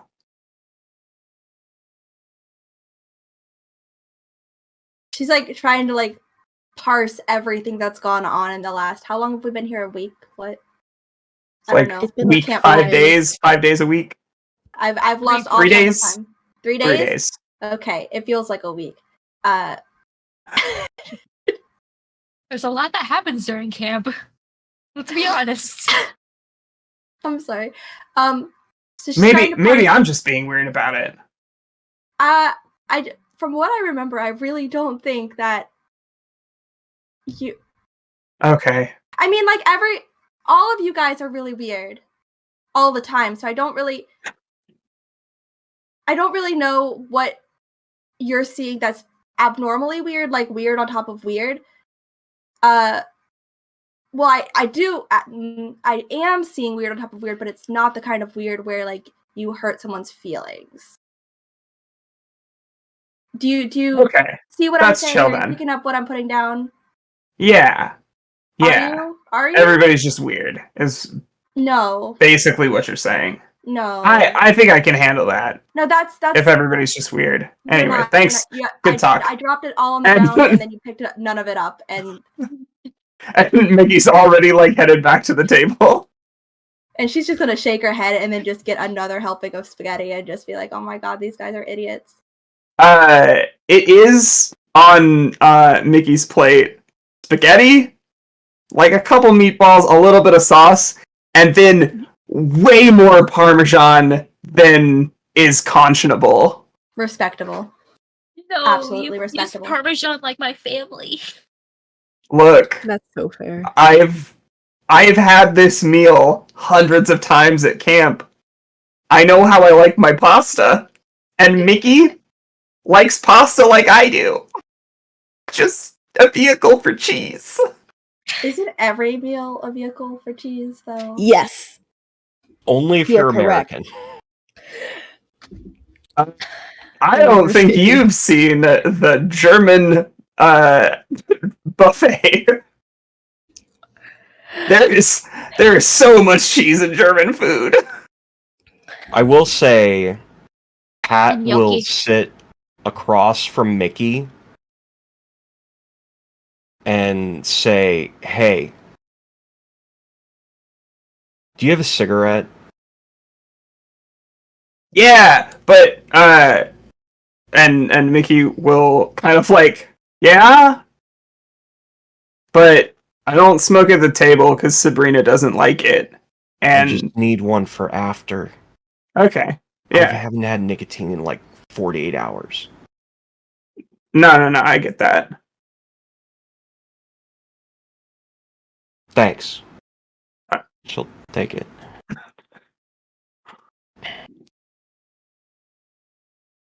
You're really What? oblivious, aren't you?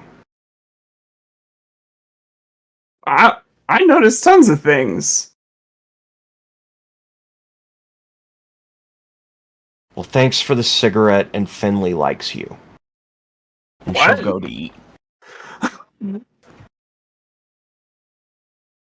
You did not have to throw my boy under the bus like that.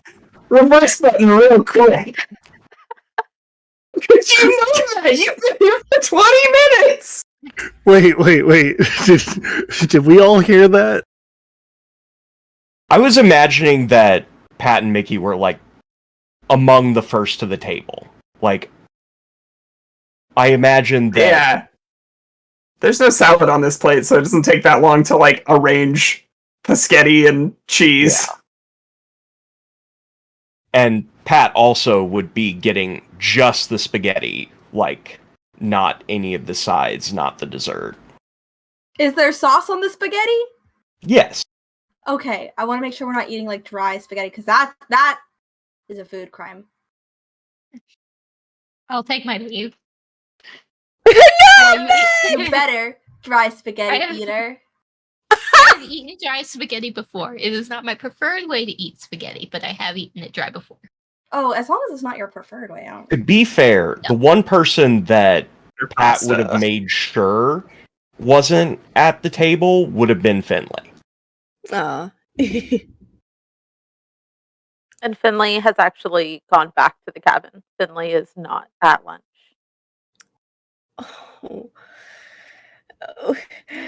Once everybody is seated, Meg realizes that Finley isn't there. Is like, I'm gonna trust y'all to handle this.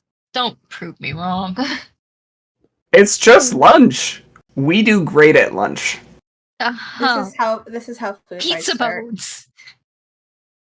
Pizza bones. I forgot. Pizza Nobody got mono as far as we know.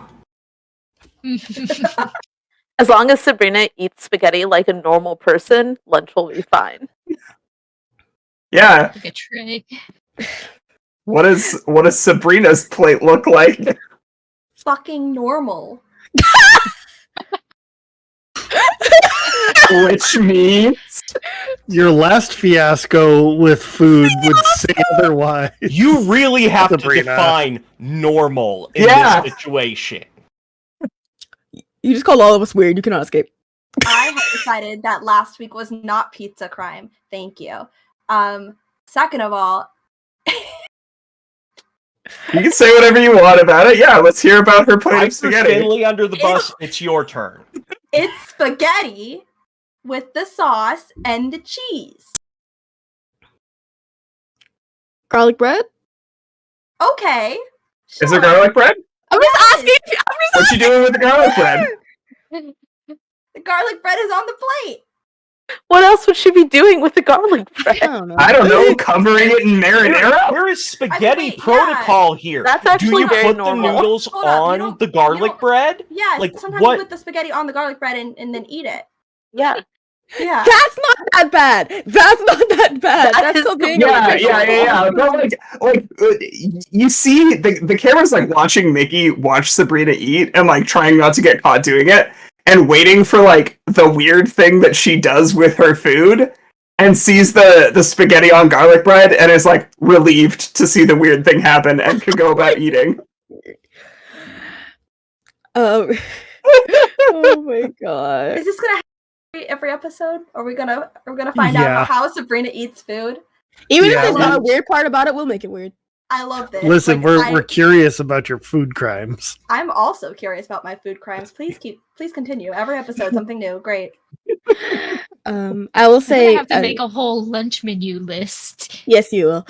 Tacos. That's something I can fuck up. That was very easy too, though. Listen, I'm Yeah. gonna start getting offended for that one. What is I want to know what is Kenny's plate before I say Liza's. Kenny's is probably like double the amount of pasta most people have because he's used to carb bulking, Fair. and also probably an unreasonable amount of cheese.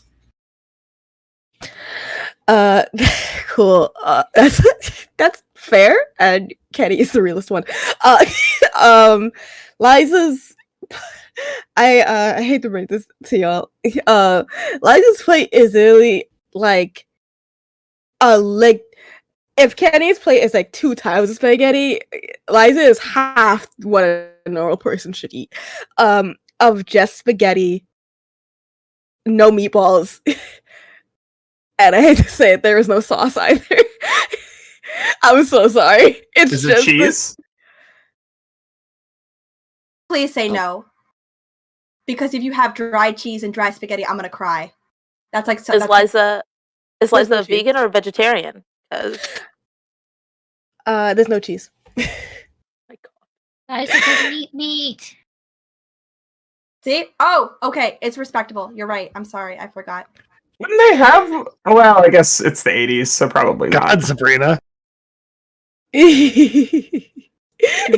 Do not drag my character into this. That was Elsie, and we all know it. We all know it. But yeah, that's it. It's just like a little bit of noodles, and like water. There's was trying salad. to There's think. other options.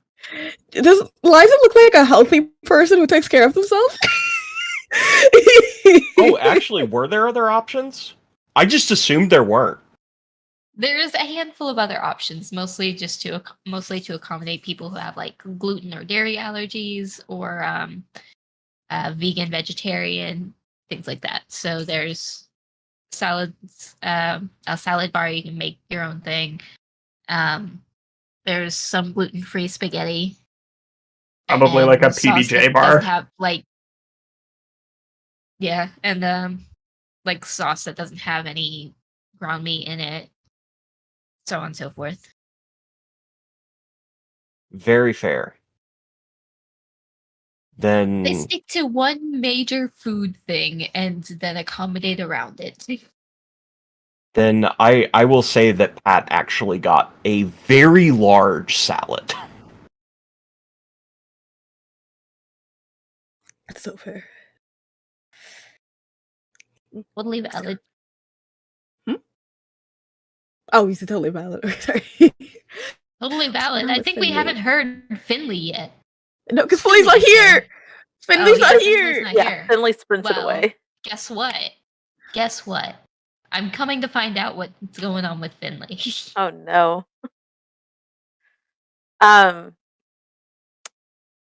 You would. So I want to do a quick trigger warning for any viewers about body dysphoria, gender dysphoria. But you would have seen that Finley is typically in their like cut off t-shirts, jeans, just kind of walking around as mask presenting as they can. And today they were wearing a really, really baggy shirt because they were trying to take a break from their binder. And depending on when Meg gets there, Finley is sprinting back to the cabin to try and get their binder back on before they have to go and work out, before they have to go and play kickball. And so I don't know when Meg would arrive in all of that. Probably at the cabin as you're changing or at the end of changing. So just as Finley's kind of like pulling their shirt down. Hey, sorry, just I wasn't really feeling super hungry today, so I figured I'd, kind of get dressed, get ready for, kickball and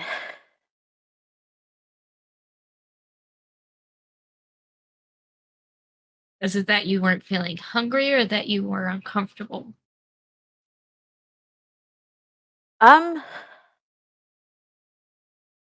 I Come on, inside. And set the tray down on the work table desk.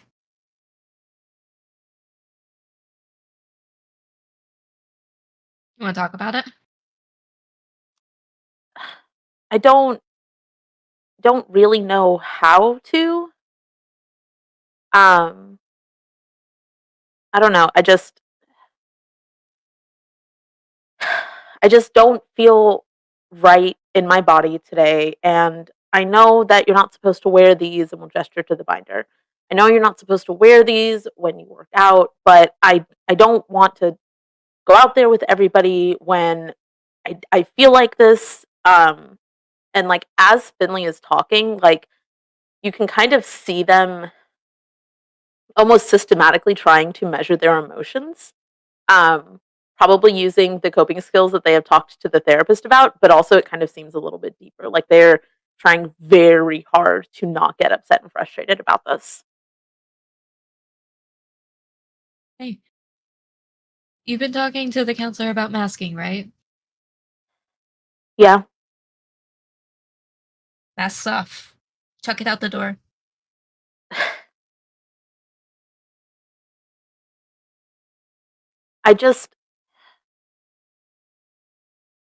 I don't know. I'm just more comfortable like this and I want to be able to wear it. And I didn't want anybody to tell me not to because I know you're not supposed to, but I don't really fucking care about that right now.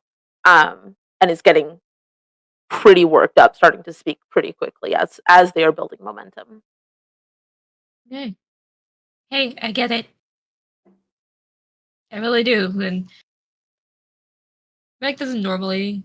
Meg generally does just put up the divider and changes in his room.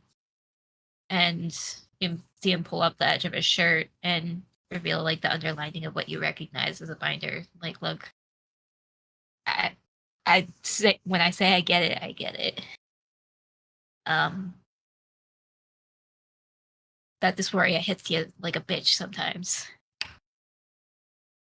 Yeah, it really does. I don't think I really had words for it before I came here. So Well, you have words and you're starting to identify what those feelings are, which is great progress even within just a couple of days. But, and you're gonna hate me for this, for your health is why they put those restrictions on the binders. And I know that it's a bad dysphoria day, but you still do need to eat.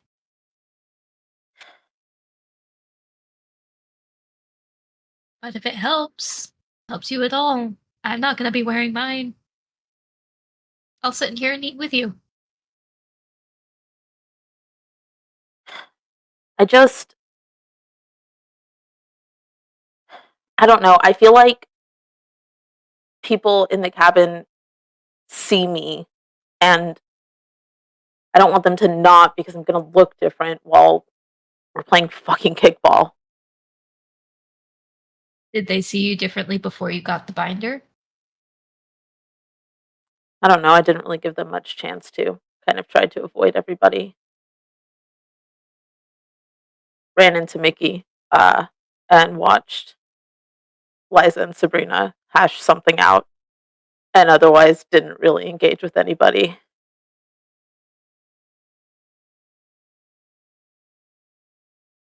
Even then, has that behavior changed at all? Have they given you anything to suggest that they would care? That they would see you differently? I mean, I guess not.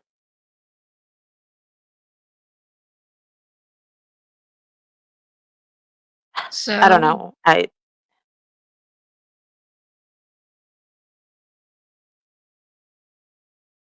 don't know. I guess are there I don't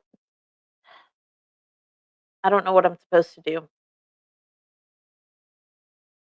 there isn't know what you're supposed to do. It's what will help you feel the most comfortable in a given situation when you're around here anyway. Now, for your health, I do not condone you wearing the binder to play sports. I'm not going to be wearing mine. You can find I hope you find some kind of solace in that. But it's not like I can put hands on you to stop you. I'm not going to do that. I will be keeping a very, very close eye on you.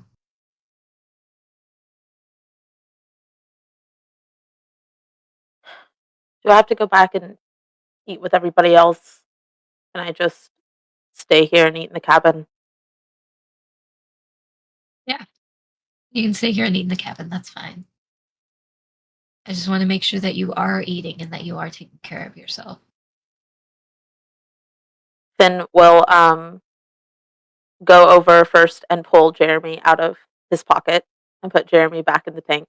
Wait, no, Finn didn't have Jeremy. Mickey took Mickey put Jeremy. him back. Finn probably forgot about that. And went to look for Jeremy in the pocket. Very much panic. Just like, oh god, I've done it again. What are you looking for? The frog. I lost the frog The earlier. frog's in the cage. Oh, okay. Okay, cool.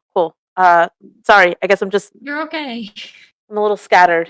And then we'll go over and grab the pasta and we'll look at the frog and look at their top bunk, at the bottom bunk and look at the top bunk and look at the bottom bunk again and then sit down on Mickey's bunk to eat because they will not be able to carry their pasta up there. But is very much trying to like pull themselves away while they eat. I regret to inform you that the bunk kind of smells vaguely of cigarettes and boy stank.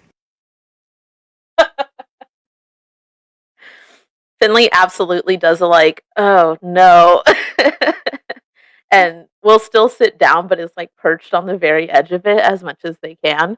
Probably coughs because Finley has never been around a cigarette in their entire life, except for the time that they took one from Mickey and did not know what to do with it. So definitely is unsettled by it, but will stay there anyway to eat their spaghetti. Very normal spaghetti, normal amounts of pasta, normal amounts of Parmesan, garlic bread. Just to clarify. Yeah, Meg just kind of made a guesstimate of what you'd like. Thank you for clarifying because this is necessary character development for all of us. It's very fair. Very fair. I was a pineapple on pizza person in the first session, and I'm a very normal spaghetti person this session. Also, the metaphor about freaking out about something that's actually been okay the entire time. Yep. Beautiful. Beautiful. I I just feel very judged for the amount of pasta and cheese I have. Hey, we're in this together, bud. Thanks, man. After the meal, Mickey is going to watch for when Pat goes outside, figuring that she doesn't have a lighter. That is the one thing that she still had, because it was in her pocket whenever she was picked up. Yeah, well, and you're gonna see Mickey, like, go outside, see you with your own lighter, kind of nod from the doorway, and then like cruise on over to a bench some distance away and like sit down and light a cigarette for himself. And Pat would just laugh, and under her breath, not so Mickey could hear it, be like, "My fucking hero." Light up.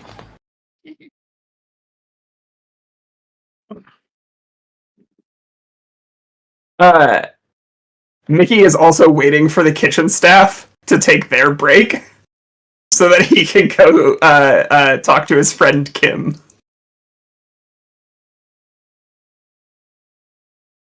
Kim has managed to slip away and shirk dish duty. Kim, hey, are you going into town today? I have lost a lot of cigarettes to the swear jar. You really gotta learn how to get that under fucking control.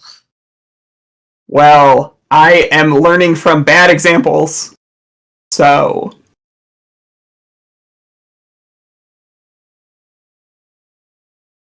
Yeah, I have to go make a run into town to help gather some stuff for the director, so... and Mickey will, like, pull something out of his pocket and palm a small bag to Kim. Thank you. I appreciate it. Wait, what's in the bag? Is it My cocaine? pleasure. No, it's weed. Oh. I live to serve. It's a dime of weed. I don't know why. My mind went to cocaine. I'm so No, okay. Let's be clear. Mickey does deal drugs, but only weed. It's the one drug, and he knows where to buy, or he knows who will buy him alcohol and cigarettes back home, and, like, helps rich kids with strict parents party. Just to be clear, it could have been oregano. It wasn't. It wasn't. Mickey's not an asshole. Although there's this one kid back at his high school, absolutely gave oregano. Valid. It takes I the feel- awkward time. I was gonna say, I feel like just to mess with Kenny, I think you might have also have tried to give him oregano. Kenny asked for weed. He's like, I'm kind of curious. I've never done it before. I don't know what it's like.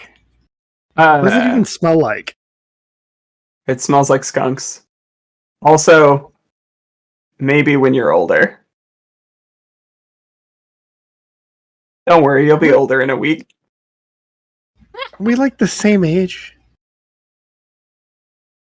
That's Kenny on the cheek. Yes, but I am more worldly. God damn you. And then I have to like look around to make sure Liza's not looking. Okay, cool. I need No, to she's- mute myself so I don't peak the mic with laughter. Welcome to this game.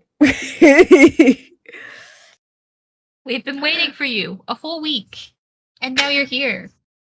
Maggie doing that with the chair spin was very good. I really like that. Mango Sorry, spinny. I'm in fidget mode, and I don't have anything downstairs with me. No, don't which is a apologize. fallacy on my part. You're good. Honestly, it seems like that would be very, like, relaxing and tactile, so I understand. Yes. I'm just trying to make sure my chair doesn't hit my desk so that the microphone doesn't get knocked around. I would spin in solidarity, but I would unplug everything I need in my life.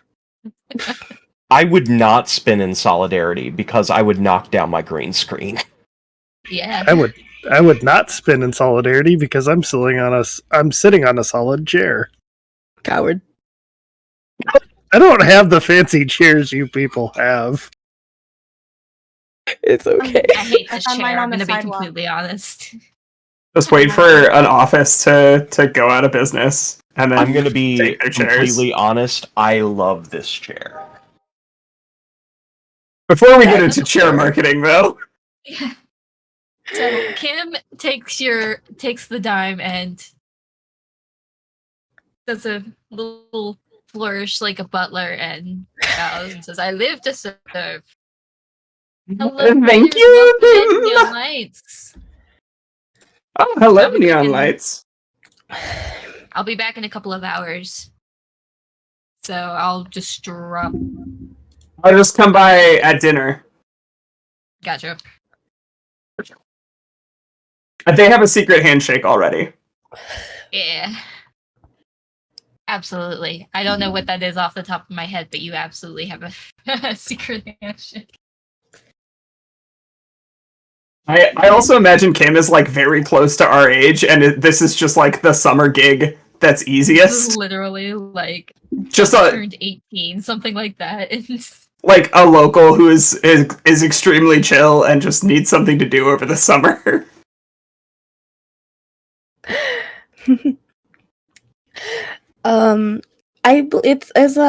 Is Sabrina and Kenny still inside?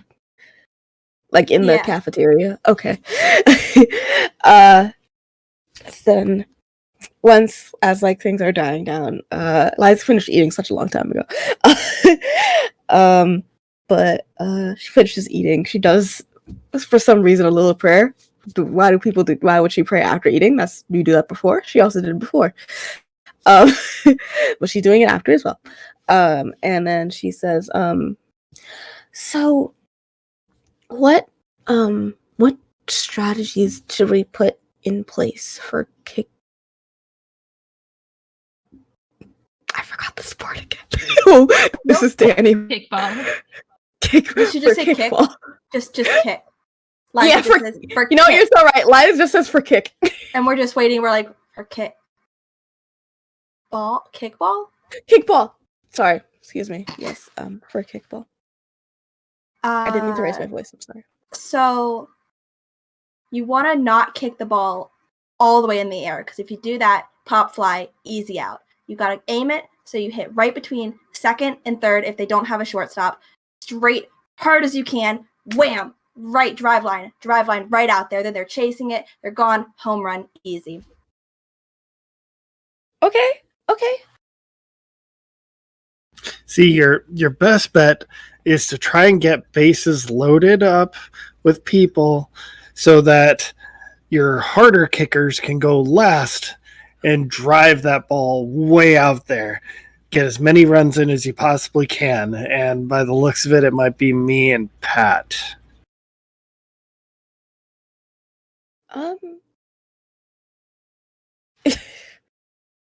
I mean, I feel like, if we want, like, Sabrina seems pretty strong. Like, I feel like it looks like she have a lot of experience. Oh no. Oh no, she's staring Kenny down. She's like, are you fucking kidding me right now? No, I'm not saying that She you're didn't not a say strong that, I said kicker. that, but I'm just saying, like, you're probably a strong kicker, but you're also probably a technical kicker, which means you might be able to do some like super fancy moves that the powerhouses can't kick. So you're more likely to fill up bases than you are to run them in. I'll let you have that. Mickey talked about Good having save. good yams. Maybe Mickey? No, gams, like your Yams. legs. Oh. No. Mickey definitely said yams, Liza. Good yams. Okay. But then that would mean that Mickey's probably a good kicker. Yeah. the more yams you have, the better kicker you are. Okay. Sabrina, I No, Kenny. The more yams you have, the better kicker you are. Okay. So it's Kenny, Pat, and Sabrina are the wait. Sorry, my apologies. It's Kenny, Pat, and Mickey are the strong kickers, and then Finley, Sabrina, and me are the support. Well, I guess Sabrina is maybe more of like a like maybe just like an overarching sort of force for the team, and then maybe, and that's probably the same for Finley as well. Finley's pretty cool. They'd probably be able to. So I could just be support. So what role would support have to do? Just get on base and run. Just run. Okay, get on base. That's what Pat said. So okay, universal truth. Okay, understood. I can do that. like I think the key thing is to not be afraid of the ball, right? The ball should be afraid of you. Okay. I'm not sure. I don't believe the ball can experience fear. No. Just like look at the ball. Okay. Look at it as some sort of thing that you dislike, and then kick it with everything you got. That doesn't sound very healthy. It is. You're not entirely wrong. I mean, you could kick the thing you don't like in the face instead of kicking a ball, imagining the face of the person you don't like on it. I think one of those is definitely more unhealthy than the other. Okay.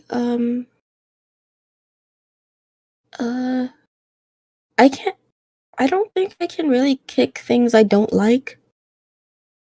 I'm honestly not really supposed to be even kicking, so honestly, even this is just a stretch for me. But pardon? Do you have like a knee injury? Like why? No, I mean, I'm just not allowed. You're not allowed to kick? It's indecent. It's sort of. I mean, of course, I'm gonna do it for the game. Obviously, I just mean Sorry. like I'm. I tried so I don't know how to react to that. Okay. There's no really good way to react to that information. Child! Just hug the child!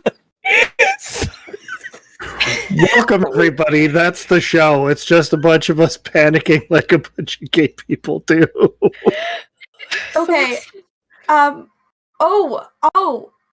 Idea. Oh my gosh. Okay. We're still gonna win. Okay. Okay. If you don't know if you can kick the ball, and you're not supposed to technically be allowed to kick the ball, then we get a designated kicker and you just run to base. You don't even have to worry about kicking. Yeah, Okay. pinch hitting.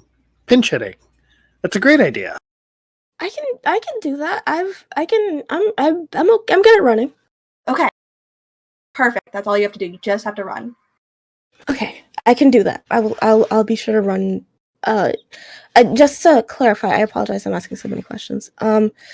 Should I be aware of like what moment to run? If the sense is like if I'm not doing the kicking. As soon as you see that ball go flying, you should be running. Okay. No. Oh, Run as soon okay, as it never hits the mind. ground. Because if the ball goes in the air and they catch the ball, that's an out. And if she's in the middle of two bases, that's 2 outs. Potentially. If it hits the ground. But I think what she's asking is when she first has somebody kick. After that, there's a whole Yes. thing. Yes. Okay. Kickball politics. RPing. Kickball politics. There are layers that are not being told to Liza, and I cannot wait for disaster. This is hey, guess what? Me as Danny, who has never seen kickball in her life, is like no. I want you to know I was sitting here, I was like, what do you mean there's bases? I thought we were using another word for soccer. and then you said bases. Sorry, I'm sorry. I Kickball, thought kickball is like softball, but instead of actually swinging a bat to hit the ball, you kick it. It's like that you use like a red rubber dodgeball ball, and it's really bouncy, and it goes like. it makes the most satisfying noise.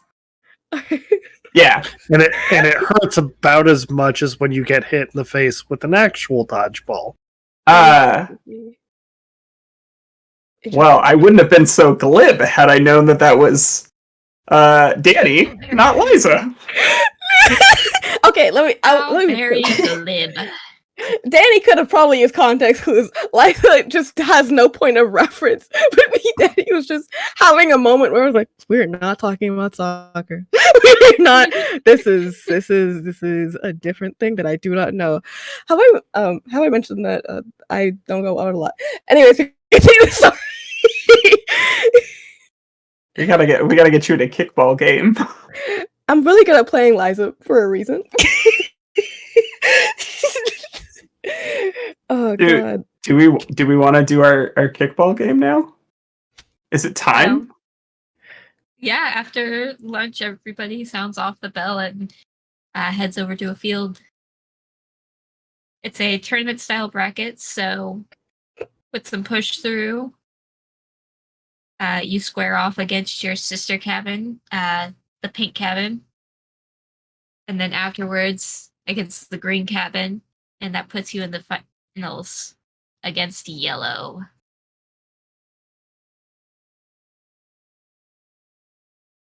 I imagine that Mickey has been basically waiting to see like where people are standing in the field, and then just kicking with either foot. The one that is more likely to get the ball to where people aren't.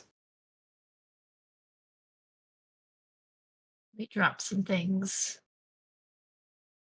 I feel like my non-binary dice are appropriate.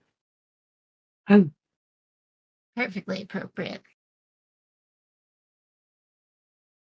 All right. My dice are tragically hetero. I have a rainbow die specifically for this. Perfect. The way Thanks we're gonna do for this- supplementing my homosexuality. I'm sorry. So the way we're gonna do this is that each of you against me is gonna roll off, and the best out of 6, so 4, first to 4 wins the game. So highest wins. We'll just start in overlay order with Alan. What are we rolling? D20, right? D6. D6. One Wrong D6 die. or double D6? 2 d6s. Un D6. D6. Woundy 6. I totally had the wrong dice out. Come back to me. Come back! Sin. I gotta find my desk, man. So I'm 1d6. gonna make it really easy for you, Alan. I rolled a 1, so Oh, as long as I don't roll a 1? yeah. Would we get to add anything for traits, or like Jock typically has +2 for attacking? I would say you could tack on a +1 for one of your traits. Okay. This dice So- doesn't like me. 6 total. Well, I rolled another 1, so that's too strong right off the bat. Lars, the counselor, is like, "Come on, guys, we've got it. We've got it." That's a 4. So yes, you also win the rollout. That brings us over to Vermin. That's a 6, Homie. baby. I had a 5, so that's a close one, but Woo! not quite able to make the catch on that last fumble. It's the thing of like left foot kick, but then it curves instead of going right, it curves left. did some crazy things. All right, so that's 3 points down already for you guys. Next, Get fucked, yellow. We're not even against yellow yet. No, we No, are. we've fast forwarded to the okay. to the finals. it's the finals. Your fellow cabins over on the cooler end of the spectrum with Pink and Indigo are cheering you on. Meanwhile, I'm the sorry. warm tones. I didn't realize we were in the final countdown. We are in the final countdown, bitches. It's your turn, Elsie. Make that roll for me. Oh, we jumped down. Okay, 1 second. Hey Meg, tell me yours first. 5? 3. Oh no. I can't roll to save my life ever. It was no. It was a good kick, but Mickey absolutely got caught in a pickle, and like biffed it. Oh my god. So, Lars, the counselor for Yellow Cabin, just kind of initially turns you on, then directly at Meg, just to suck it. Wow. No. Meg's like, we're kicking his ass, guys. I point We are at beating him Lance. into the ground. I want to point at Lance and say, "Fuck you, Lance." His name is Lars. I know.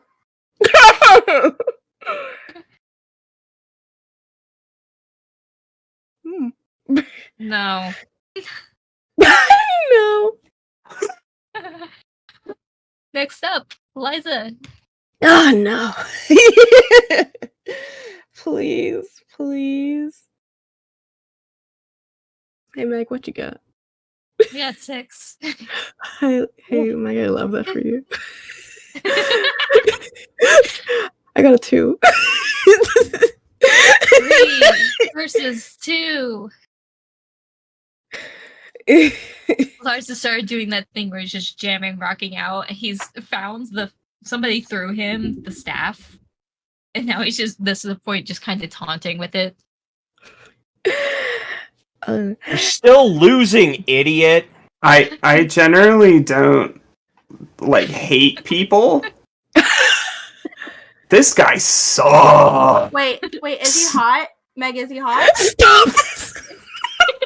Every no. single time, Elsie. Meg, answer the He question. ain't bad to look at. Perfect. Sorry.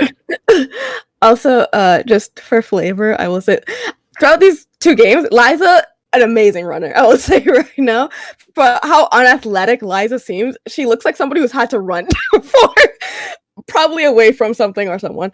But she runs very fast. But during this, I think she was. It's one of the things where she was like really far too into it, especially because like the other team started celebrating already. So in her head, she was like, "Okay, I have to do this. I have to do this. I have to do this. Why am I on the ground?" And then, so yeah. We have our possibly last roll.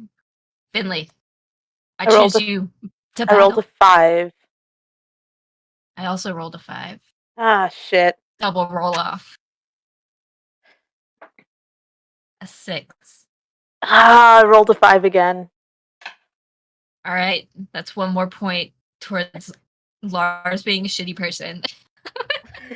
It's 3v3 3 against 3, guys. Who's gonna take it? Meg, you have to one? roll against yourself. No, I don't. No, you don't. I can take the You roll if guys- you want, since I do have a +1. I believe I also have one because I have Mathy as a perk or as a thing. Whatever you want to argue. Either way, Kenny or Pat winning this game for us is amazing. Peak. Absolute peak. Absolute peak. Do we want to roll off? Sure. I think we should just both roll, and whatever is higher than Meg's, we take. I got a 5, Pat. Okay. I got lower. We don't have to discuss how much lower. We don't have to talk about that part. It's just low. Yeah. All right, I'm rolling with the +1 here. Come on, dice gods.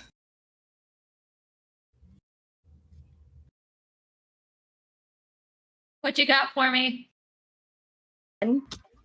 Got a 3. I got a 2. So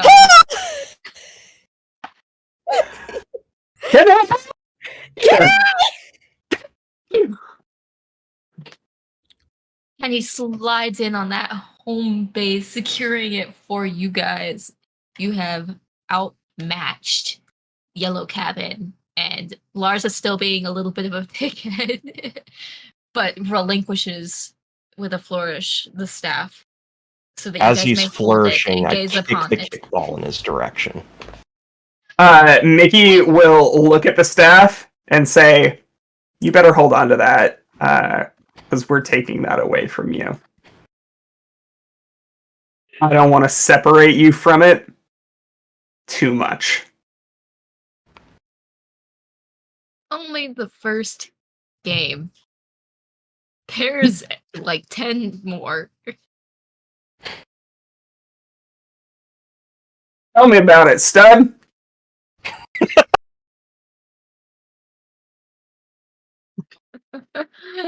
Good game, guys. Good game. Mega's just kind of like, go the fuck away.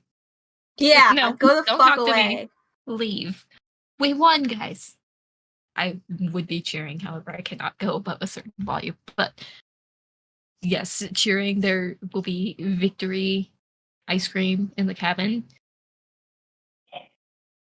I was like host up, like is in the group celebration. I was like, is everyone okay? Let's just go check in. Do we need to get her like an inhaler or something? I'm okay. No, I'm okay. Please, I just wanted to check because there were some trips. Sometimes kicking the Some ball. water. Drink some water, Liza. Okay. There Okay. you go. There you go, champ. You did awesome. You all did awesome. Yeah, everybody did really good.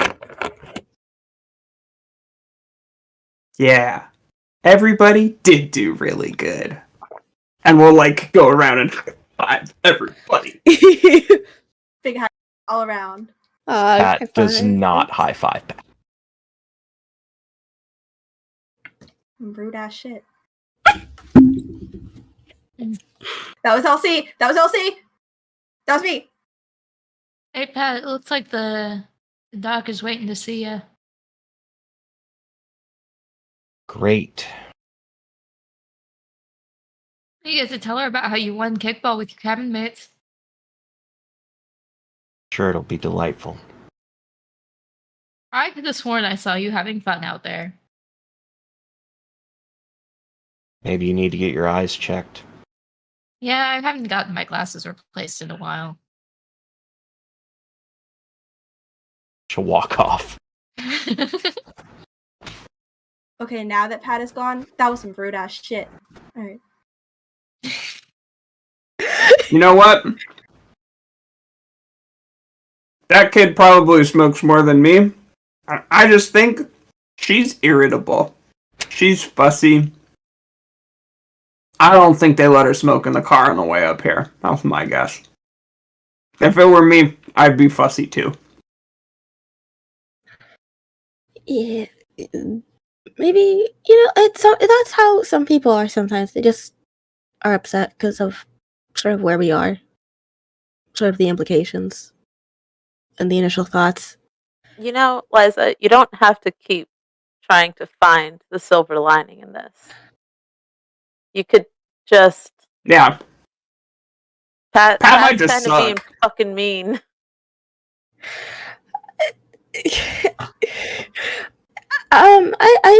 It's good to have multiple perspectives. Is all. I can keep it to myself. Someday, you're gonna say something mean to somebody, and it's gonna feel real good. I've said rude things before. What's the meanest thing you've ever said to somebody? Yeah. Oh,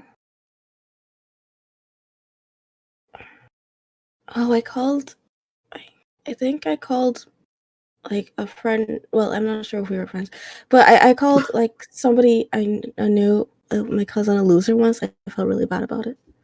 You're not sure if you're friends with your cousin? Oh, well, I mean, that's up to them. I wouldn't want to put that on them. I know we're friendly. That's your We're family. But also calling someone a loser doesn't count. I call like my sister a loser all the time because she has one. I'm pretty sure. Yeah, she calls all of us losers. weird all the time. Yeah. Okay, it doesn't count if it's true. Right? okay. Yeah. Sabrina, do you have some fucking beef? No? I say it affectionately. I think you guys are really cool. Oh, thank you. So, Liza, oh, you just call me weird affectionately. Thank you. Thank you.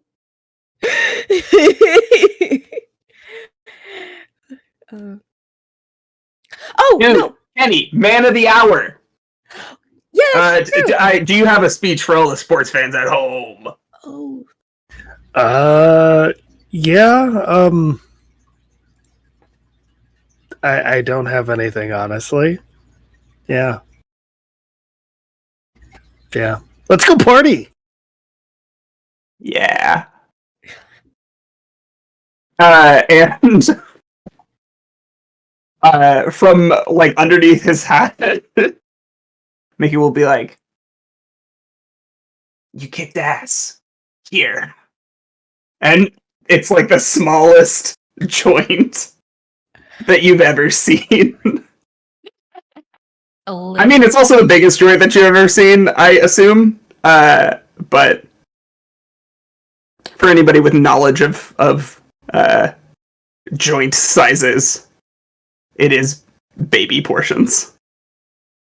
Listen, my dad says that my aunt smokes joints the size of tampons. I'm honestly not entirely sure what that looks like. I don't know how big a tampon is either. Yeah. I think I have like a book that sort of talks about it if you all need help. Or like an example. Whoa! I did not realize you were right there.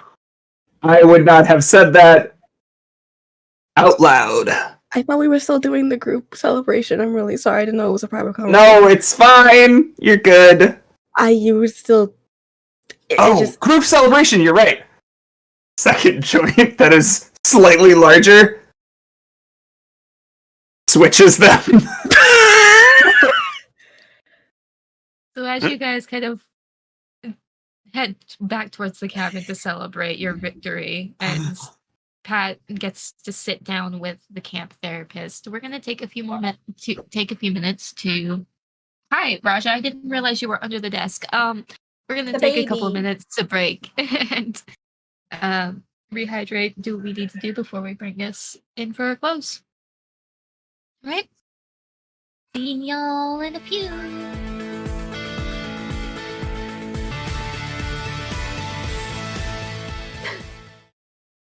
Hello, everybody. He didn't catch us that time. Welcome back. We are here with Camp Brothers Cross. Just a fun little crew doing fun little summer camp things. They just won kickball against their arch nemesis, the Yellow Cabin. How are they fuck arch those nemesis? It took all of 2 to 3 days to realize that they were their arch nemesis. But right now we have a bigger. Well, you know. What? We have an even bigger nemesis to face in this is that Pat gets to go to therapy. It's her turn. Everybody did it. Now you do. Now you have to too. So, Dr. Cartwright, a fairly petite woman with red hair going down her back, walks with you from the field towards back towards the centermost point of camp where her office is. Shows you where to go, and you step inside and close the door. And she shuts the door for privacy. Go ahead and take a seat wherever you're comfortable.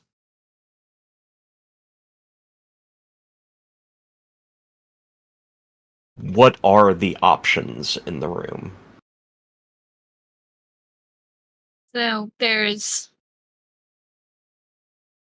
a long couch long enough that even you standing at 6 foot could lay down fairly comfortable in, and a couple of like deep set chairs. And in the midst of all that is a table, which has a jar in the center that says swear jar, jam packed, absurdly full. And yes, a lot of it is cigarettes. Suspiciously, the same brand that you were smoking earlier.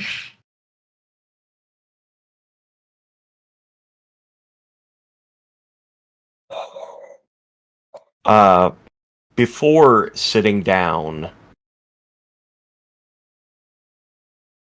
the swear jar, how big is the opening?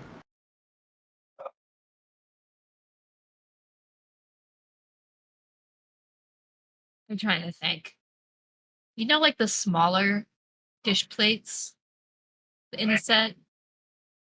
About that big. So it's a fairly decent sized jar. Okay, would Pat be able to reach into the swear jar? Yes. Then she will take some of the cigarettes and put coins back.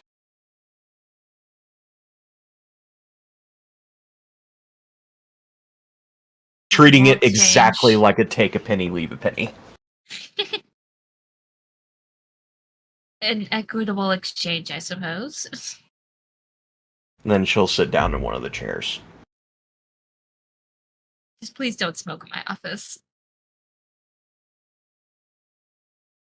So, first day. Lots of change.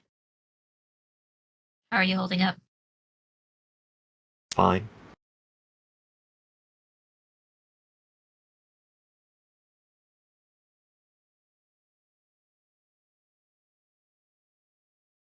That doesn't sound like a very reassuring find. Don't know what to tell you. Oh, you could tell me about you. Nah.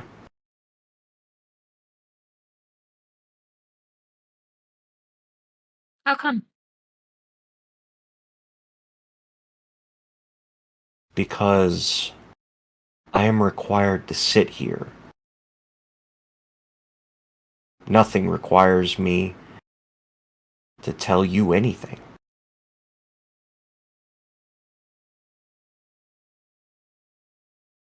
Then you would be voluntarily leaving your entire care in my hands. Whereas if we were on a talking basis, you and I could talk and come up with an actual action plan together. I don't think you really want me to have complete say over what continues forward here. You don't seem the kind of person to leave that in somebody else's control.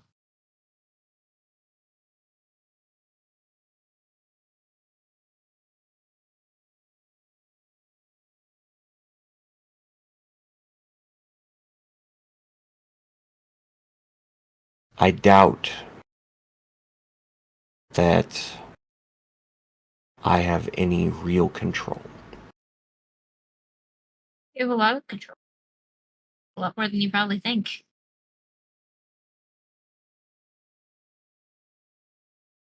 If I had control, I wouldn't be here.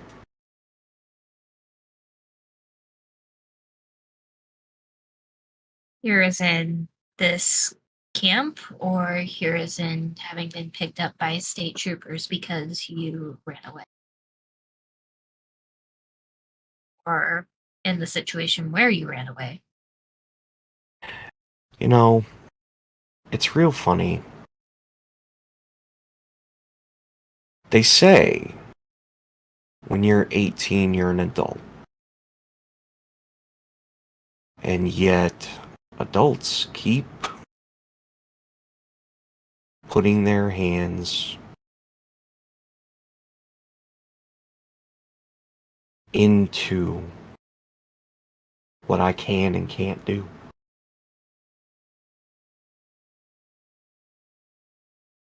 Who did you tell that you were 18?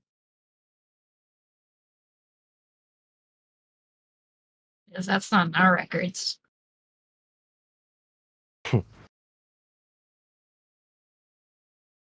If that's a genuine mistake, then we can see it rectified. But I'm suspecting is that you're lying about one thing or another. The same way that you're safeguarding and hiding.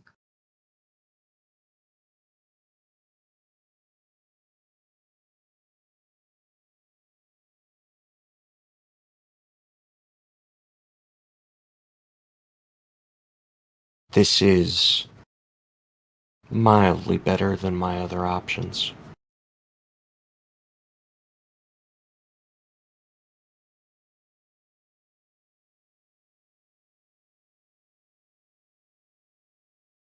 Well, I would hope so.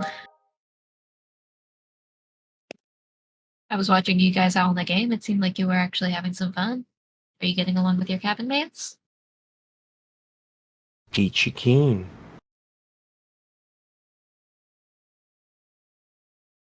All right, that sounds like some friction.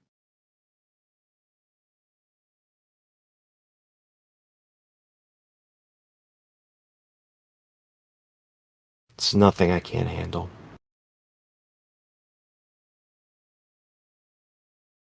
And if it's nothing, why don't you share it?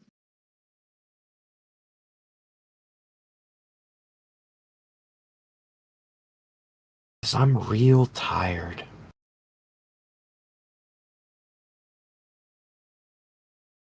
You really don't want me to be in this room with me. You must be really good at your job if you figured that out. No, because if I was as good as I want to be at my job, would have gotten you to at least make eye contact with me.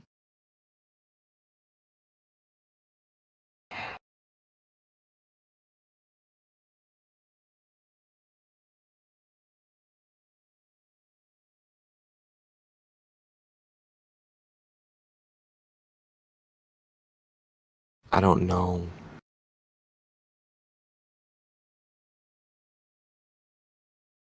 I don't know that I'd be any better at deciding what happens next than you would.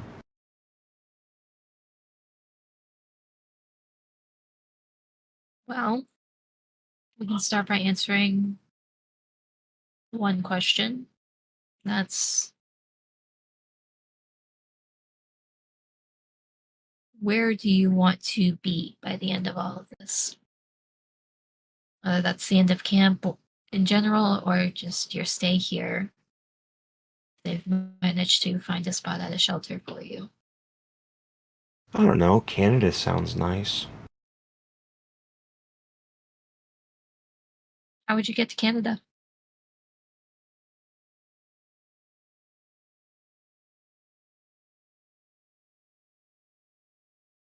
I don't know. Figure things out one day at a time.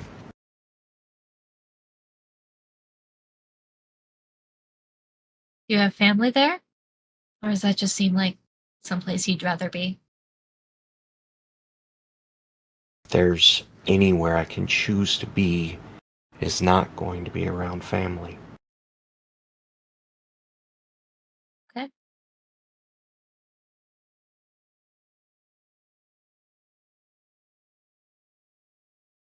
What about friends?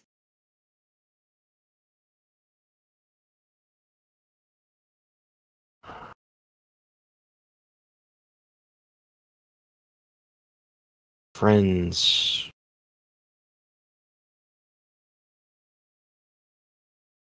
Just another name for somebody else that doesn't stick around.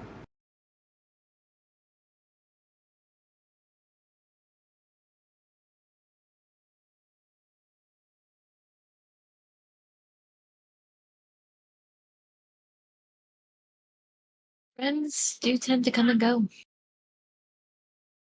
Mostly go.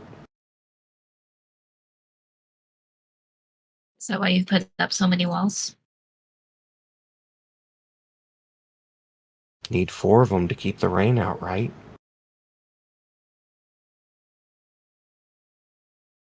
And you need is a roof with a support structure, and that usually comes from the people around us.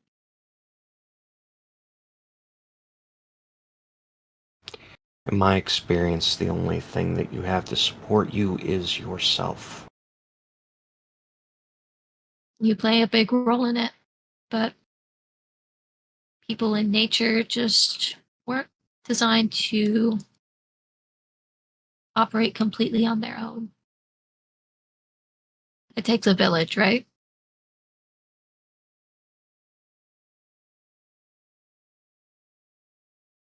I've It heard seems like that. you haven't had a very good stroke with that. No. Which is why it feels really hard to do the same thing here, even with all these adults and counselors barely older than you are saying, we're here to help.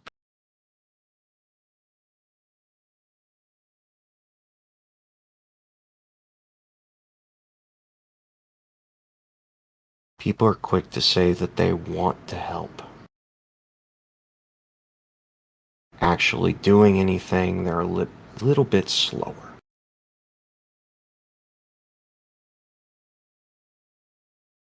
Well,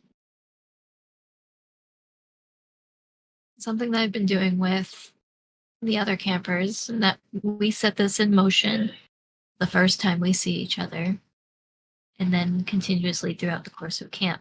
We'll revisit it and update it and decide what to do. We're going to build you an action plan. Basically, what you want to see come out of your experience here at camp and what we can do to help support you after you leave. You'll need coping skill resources, even just a crisis line to contact when you need help. I can't say that I've definitely put up a few of the campers in my own apartment just to make sure that they had someplace warm with a cooked meal. Aren't And you of Mother course, Teresa? I'm giving you examples, Pat. A lot of the staff here have done something similar. And the only way that you're going to be able to see it is either when you want to see it, or we manage to get through those thick walls. So, would you like to work with me to create a plan of action to move forward?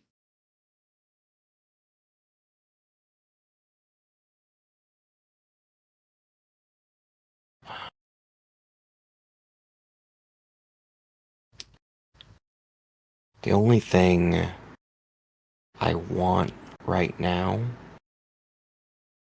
is something that I lost in my bag. What did you lose? Clothes and stuff doesn't matter, but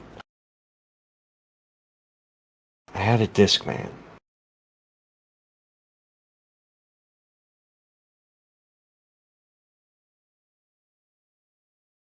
I haven't been Where did you able lose to the bag? before I got picked up. During getting picked up, I ran, dropped the bag, and somebody picked it.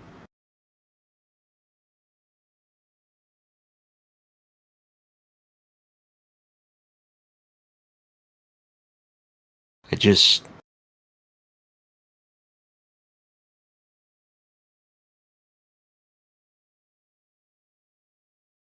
harder to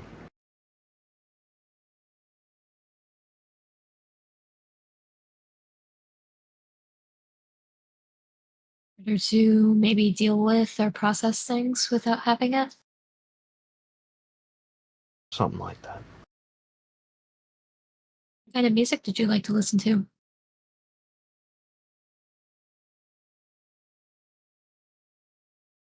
I mean,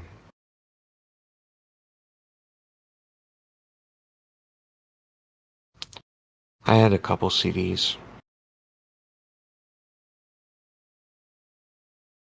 Couple Joan Jett.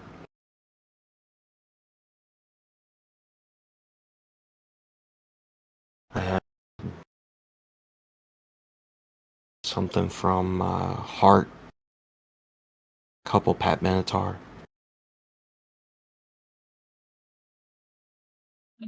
Not You, like a lot. but it's still something enough to miss. Yeah. She is listening. Eyes are on you, but you do note that she is writing something in a notebook. Just kind of taking note of what you are when you're talking about the Discman.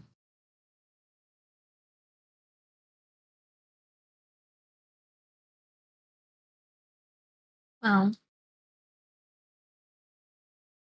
I know that the director already went with someone to get supplies for some of the things that you're missing. Some clothes, hygiene. They should already be back at your cabin for when you go back. If it feels weird, like nothing fits right or anything like that, let me know. And we'll make sure that we get you something that feels more comfortable. As for personal items, well, see what I can do. If they're getting clothes, just don't get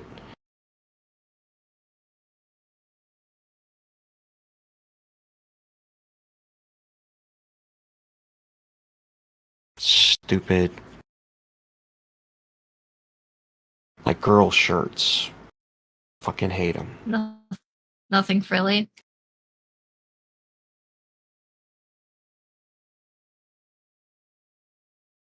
Okay. I think that's manageable.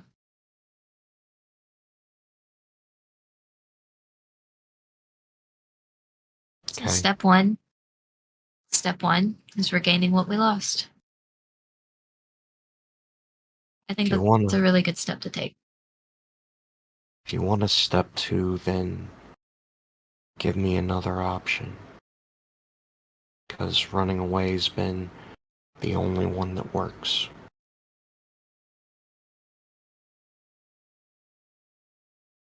Well, to get that far, you're going to need to open up with me a little bit more about why you were running away. No, we don't have to do that right now. I recognize that it is still your first day, and you've opened up quite a lot more than I was expecting, in all honesty. So that's something to be really proud of, even if it's exhausting. I know it's exhausting.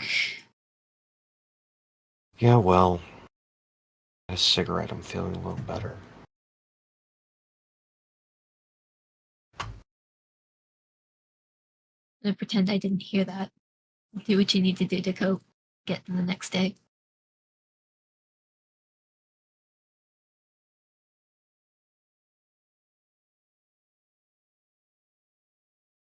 Do you feel okay to go back to your cabin? Sure. Do you want me to walk with you? Nah, I haven't had a second alone since I got here.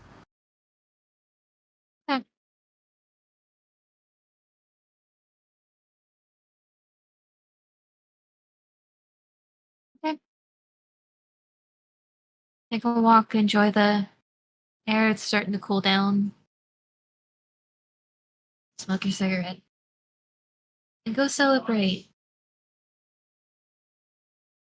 You guys got a win today. Remember that.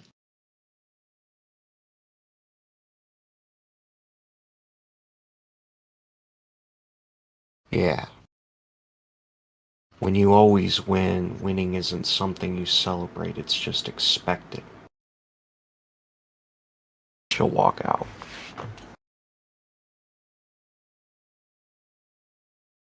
Unlocking that lore little by little. And Oh, sorry. go for it. I just want to say, I know Pat wants a moment alone. When you walk out, you do see Liza standing there with a bowl of ice cream.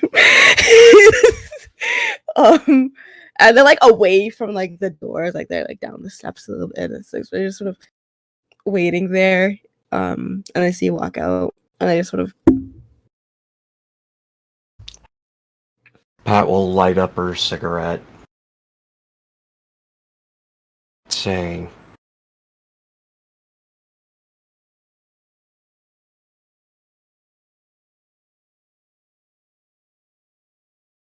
"What are you hoping to get out of this?"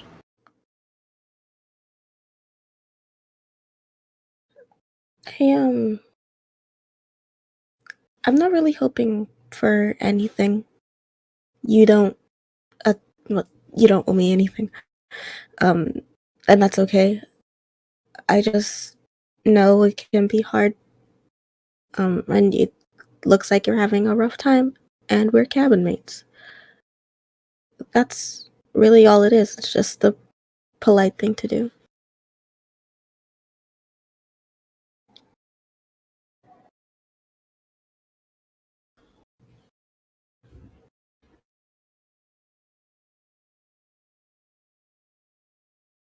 I swear, I don't think I've ever met somebody quite like you.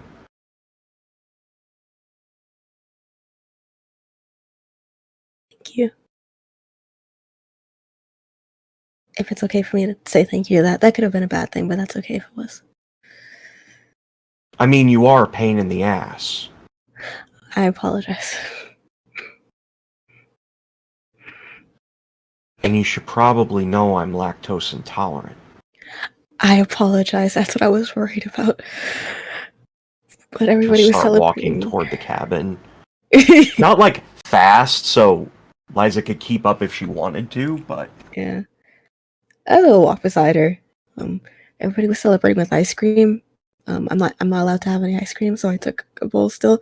But I thought, and I questioned if you were lactose intolerant, but I didn't want to just thought I would give the option just in case. hold I can on. go get Who the fuck said you can't have ice cream?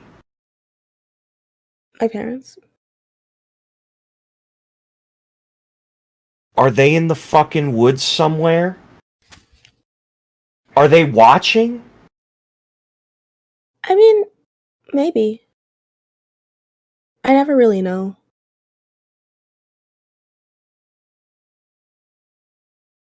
Well, if you see them, let me know. Because if they resulted in this, I'd really like to punch them in the face. Oh, well,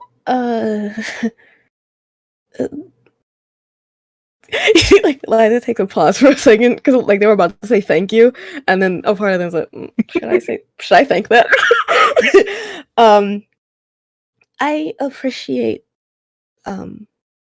the concern. I want to, but it's that they're just that's just what how it is for me, and they know what's best. It's, if there was something they put onto somebody else, I would understand that somebody else would be allowed to punch them. But I Seriously, eat the damn ice cream.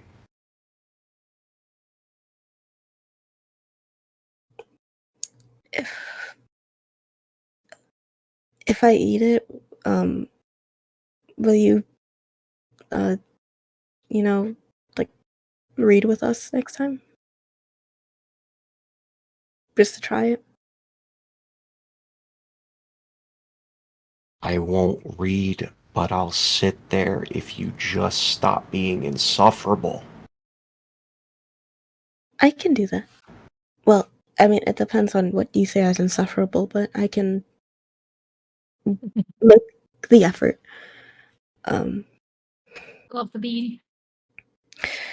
Liza very hesitantly, like it looks like she like takes a look around first, and looks like she's like genuinely as she's walking, she's staring at this ice cream, and she like looks around. I want to give you silence. Are you sure it's okay for me to eat this? Sorry, what? Are you sure it's okay for me to eat this? I know you wanted silence for this walk, but I mean, no, I just assumed, but I need the final confirmation from somebody. Sorry. I mean, I apologize.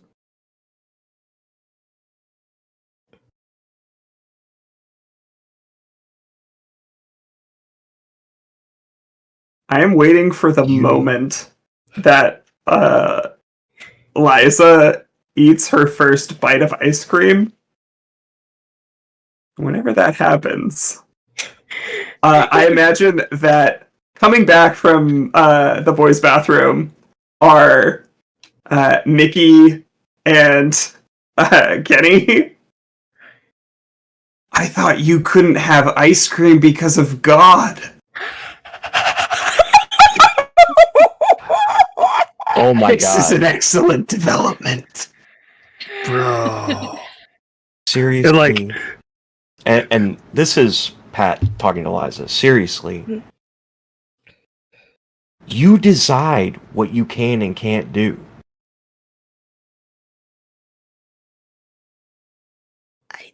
I don't really. Yeah, you do.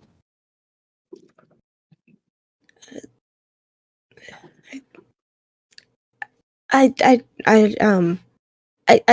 know that's the, well, I guess normal is a relative thing as well, but that's the thing people usually do is decide things for themselves, and that's really good. I don't think as from what I know, that's not really how it is for me.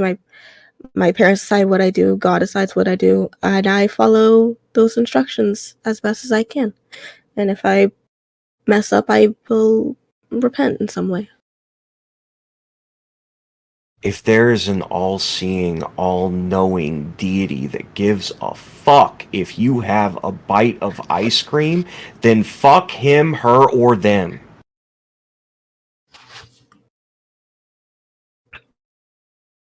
It's ice cream. Just because I can't have it doesn't mean you can't. Jesus.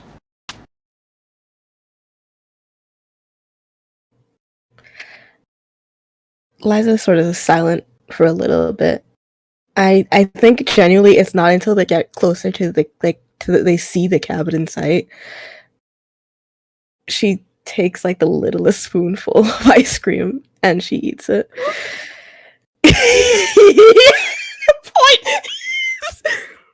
We're having ice cream now. We're all having ice cream now. Wait, Pat, are you having ice cream now? No, I'm not having ice cream. That's too bad. Bro. But stick around, we'll get you, like, throwing bricks at cop cars yet. Whoa. Let's not get, like, that far, man. Holy shit. What is this thing doing to me, Mickey? Oh no! Oh no! Take a deep breath. Oh, this is so cool, man. Take a deep breath, man. We're gonna get you some ice cream. And oh my god, that sounds amazing. And then it's drawing time. Yeah, oh my god. You can have And they'll go back into the cabin. Mickey will apportion an appropriately sized thing of ice cream for the two of them. And then set Kenny up with his art supplies. He's got appropriately sized. It's a lot. Especially since we have two people who ostensibly aren't eating ice cream. So he's got a spoon in one hand and a pencil in the other, and he keeps kind of going back and forth between, like, he puts the spoon down on the paper to draw as he's got the pencil in his mouth. He goes, wait, no, that's wrong. Hold on. And, like, swaps hands. It's like, oh yeah, okay, it's like this.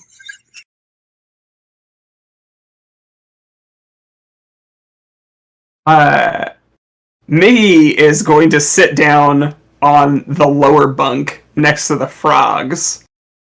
And is Finley nearby?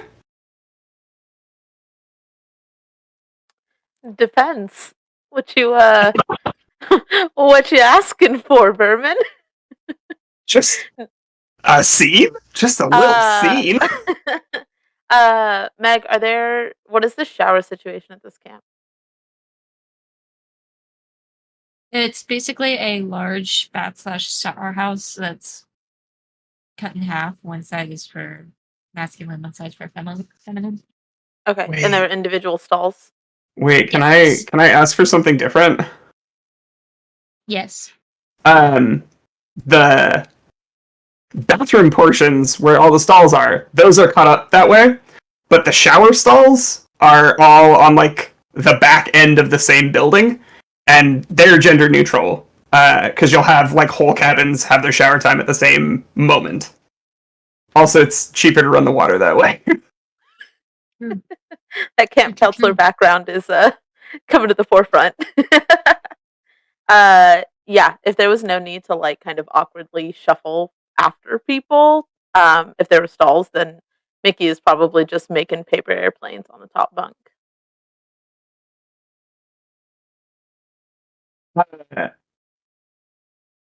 Okay. Did you wear your binder to the tournament? Mickey did not. Okay. I'm sorry, Finley did not. But also didn't really have athletic clothes that were more masculine, and so was dressed much more feminine for the kickball tournament. To be fair, Kian, I thought you said Nikki, and I didn't Oh, blink God. with characters, so Yeah, I may have. I don't know. I'm sorry. Okay. You're really good at kickball. Where are you? Are you just like yelling this from the bottom bunk? I think Mickey is, like, sitting next to the frogs, and, like, eating ice cream. I wouldn't say that he's yelling. He's just kind of, like, making conversation, because I imagine your feet are, like, above Yep. Mickey and frogs. Finley stopped swinging their foot because they were probably swinging it wildly, and just goes very still. Thanks. You too. And if the camera were to pan up, you would see Finley's hands just, like, eyes wide, hands not moving, totally deer in the headlights, trying not to alert anything. And Mickey will be like, I don't know. I feel like I goofed some things up bad. Then again, I didn't fall on my face while I was running to first, so. Yeah. Yeah. Did any of us fall on our face running to first? Oh. Well, I don't want to rat her out, and then we'll stare for, like, a moment too long over at Liza. I don't want to rat them out. I mean, must have Must have missed it. Yeah, must have been.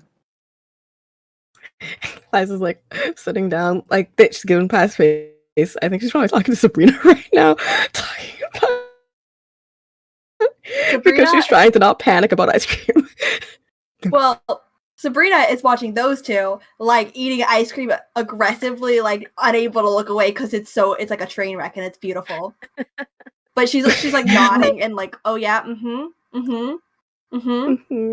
at Liza. Great. You're getting an earful about the tactics of kickball. Okay. she's absolutely engaged.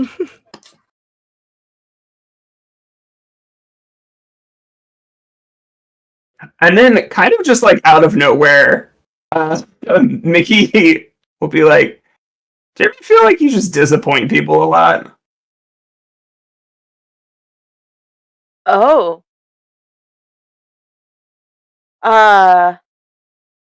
Sorry, Stone thought I shouldn't have. No, it's I mean, yeah. This wasn't the vibe I was getting from the conversation, but sure, we can No, we talk don't. about it. We don't have to. We don't have to. I don't know. I feel like everyone's disappointed. And I feel like I keep doing that. Just making people upset and picking the wrong thing. Do you think I'm disappointed in you, Mickey? No. No. Okay, good. Because I'm not. And Mickey will like stand up and like look up at them on the bunk and then kind of like cross arms chin. Finley is. I feel curled like up in I've the corner of the disappointed a bed. lot of people and I have the potential to disappoint you. Sorry, what'd you say? I was just gonna say Finley has curled up in the corner of their bed. It's like, oh shit, cute person. I don't know what to do. And Mickey's like, "You good?" Yeah. Sorry, I'm in your space. Should I move? No. It's okay. It's cool. Kind of feels like it was supposed to be a face-to-face conversation. And Finley is not making eye contact. And Mickey, picking up on that, will kind of slide 30 degrees away. I feel like I might disappoint you. And I'm worried about it. Because I think you're cool. But, like,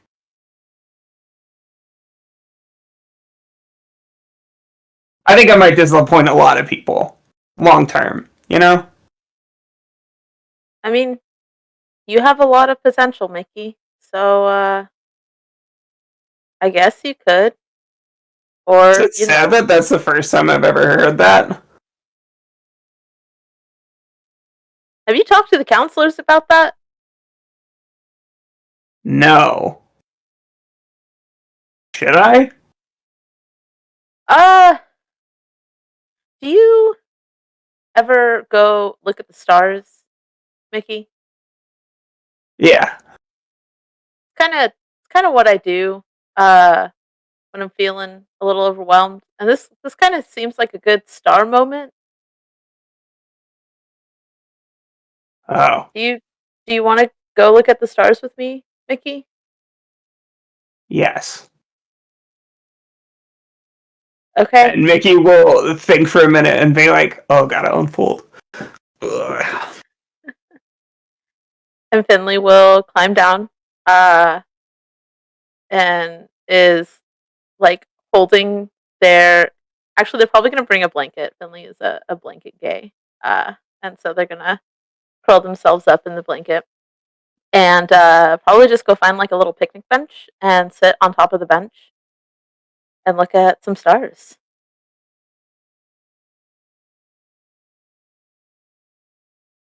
So Oh wait. to take back into the cabin for a second as Yeah. Pat and Liza make their way back, everyone kind of congregates. Pat, waiting on your bunk of the beds is a duffel bag and a backpack.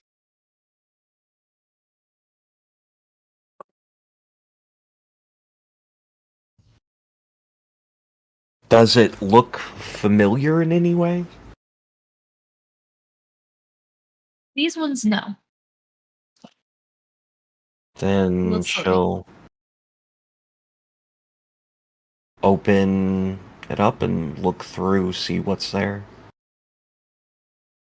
For the most part, it is just things like clothes, toiletries, some new shoes. There's a clean set of sheets if you want to put them on your bunk. Most of it is fairly, pretty much all of it is fairly gender neutral.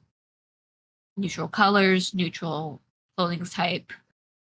Of course, it's the 80s, so that leans more towards male fitted clothing, but there's definitely nothing frilly in there.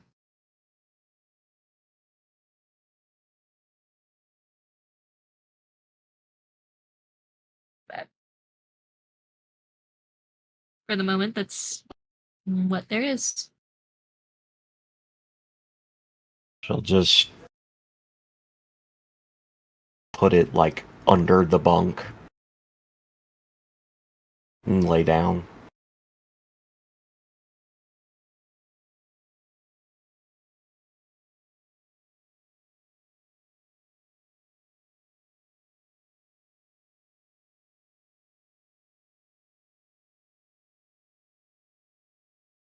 And I believe that leaves us with Kenny, Sabrina, and Eliza. Is there a way you guys would like to round out your evening? I think Kenny's gonna crawl up with a big old bag of chips and just kind of fall asleep. It's his first time being high. I think he's just gonna let that one ride out. As is my go-to, I did a lot of observing. Much like the lack of TV that we have in this cabin, this is pretty close to whatever kind of reality TV existed in the 80s. And she's just at least finished one bowl of ice cream just watching each scenario play out, from like very, very high people to very, very awkward gays to Pat getting her stuff. And it's just like, it's the not gonna say weird was the word that came to mind, but the very good kind of positive everything to round out some very large negatives that happened that day. And did notice that Pat came in with Liza, and Liza had the ice cream and was eating, and kind of put two and two together that at least she's not being a dick to Liza even more, and maybe, just maybe, whatever happened in therapy helped, because she can now attest that therapy does work, and has been putting what she talked about with the therapist to use, and is just going to go back to reading her magazines. Very, very quiet, very, very expended day of activity and mental just like strain.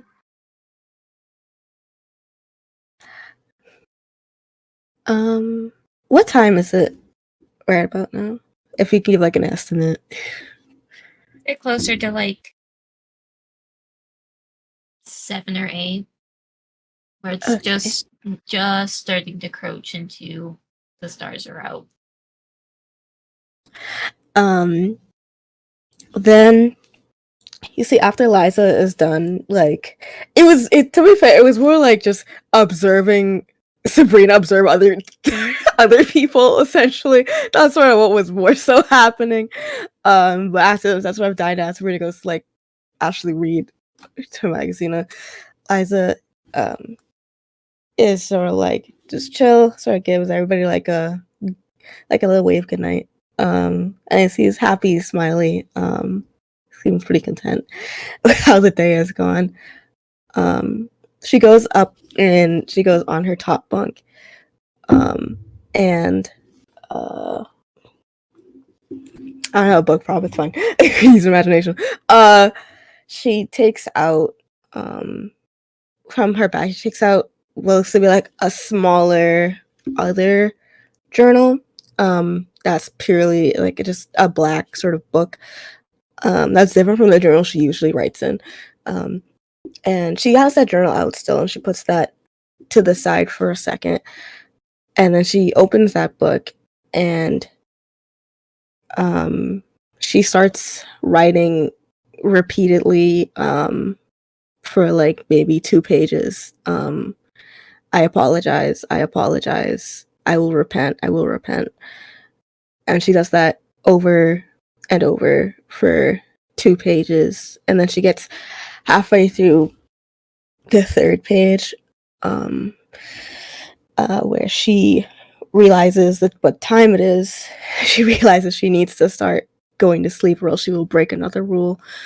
And so she closes that book and she quickly starts writing in her journal. And as she's writing, she's getting more frustrated because her handwriting that's usually neat and cursive and very, very, very so pleasant to look at is now there's some sort of shakiness to it. And something in her brain is telling her that that is another indicator that something is wrong and that she's being wrong and that something bad will happen. And so she stops writing because in her mind she can't win right now, or she can't succeed the way she needs to. And that's difficult. So she just sort of goes under the blanket and she does a very long prayer that night, asking for forgiveness and promising to be better the next day. And eventually she will fall asleep after like an hour. We can go back to the cute gays now. But I like the trauma gaze. I was going to say that the Sabrina's on her bunk.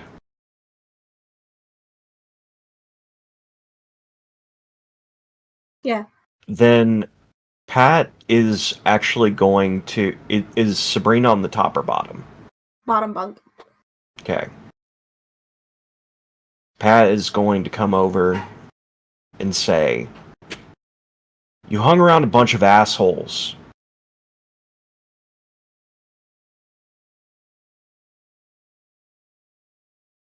I never had a problem with you. They were just always around."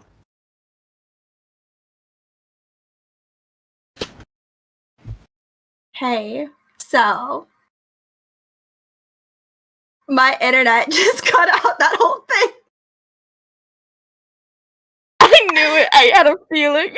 Do you want me to repeat it then? Yes, I heard none of it. You're like, Okay. and Pat is going to come over, and I was like, oh no. I looked down and there is the no internet connection. And I'm like, are you fucking kidding me?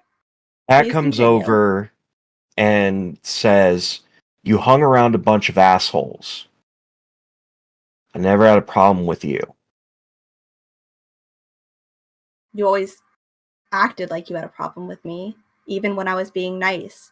Just like, it doesn't matter who I was hanging out with. You don't have to be an ass. Like, those were my friends. Were Were they? were my... I don't have to defend myself to you. No, you but you did have to defend yourself to them. It was bullshit. Yeah, well, I don't have to ever talk to them again, so So no, they aren't my friends anymore. Are you Good. happy? You're happy, yeah, that I said that? You're better off without them. Why? Why do you even care? Like, why are you talking to me now? You acted like you didn't even know me earlier.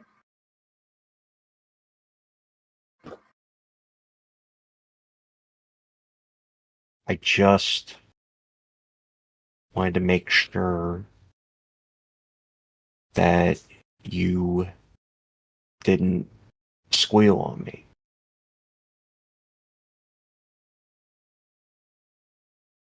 They don't know my name. You do. That bothers me.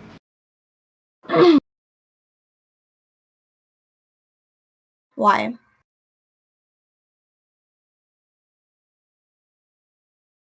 Because if they know my name, I could get sent back.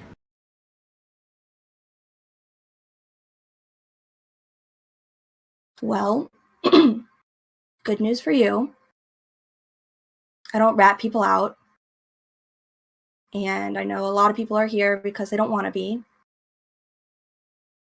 So I guess the lesser of two evils would definitely not be the one where I rat you out, regardless of our differences for the last 4 years. I'm not that mean. Like you said, my friends were assholes, not me. So Good. your secret's safe with me. They know we went to school together, but I didn't say anything about your name. Fair. Let's hope that doesn't give them enough of a lead. I don't think they'll try. I don't think they're in the business of snooping like that. As you can tell, they're way more interested in the way I eat my food. So I think that should keep them distracted for at least a little while.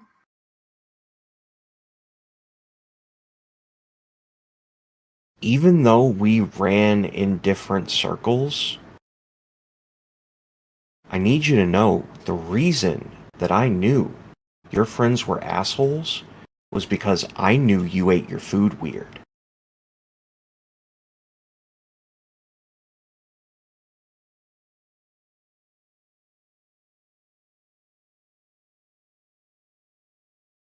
And you didn't say anything, so I guess that counts as something. Kinda is weird, though. I'm just saying.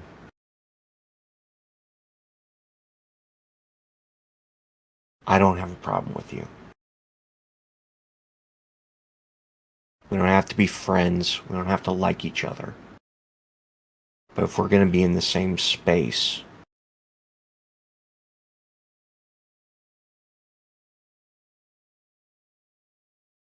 And I don't have a problem with you. As long as you keep being easier to get along with. I saw you came back with Liza and she didn't look too upset or upset at all. I actually have a really hard time knowing when she's upset because she seems too happy all the time, but like, I don't know. She wasn't upset. But if you keep being rude to the rest of them, then I will have a problem with you. They're my friends. You came in late. They have nothing against you. There's no reason you have to be on defensive all the time. listen, I needed my nicotine fix. I'm fine. Yeah, Mickey did say something about that. I don't smoke. I don't have that problem of being irritable or what did he? Fussy? Yeah, I don't get fussy when I don't have a cigarette. So as long as you two can like work that out somehow and nobody's an asshole to each other, then I think all of this will be fun, maybe. Let's not get carried away. Right, baby steps, baby steps.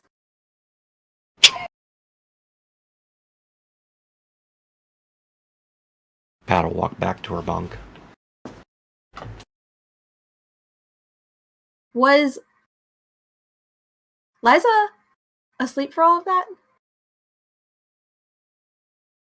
It depends I on the imagine time. I was making sure that I didn't like talk loud enough that other people could hear the conversation. Liza's Because on the top bunk. Oh. It's okay. Then maybe it was while she's she was busy. writing her penitence. I don't know. Wow, having this really deep conversation that no one else is supposed to hear, and Liza's having an emotional crisis on the top bunk. She's busy having an emotional breakdown. You couldn't have chosen a better person. That's right. That's right. She can't even process what's going on around her auditorially. She's all in that book.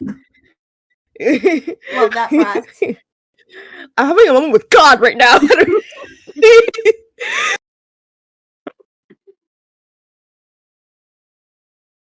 So the evening comes to a close. We have Mickey and Finley outside watching the stars as they start to cross over the horizon and the sun fades into oblivion.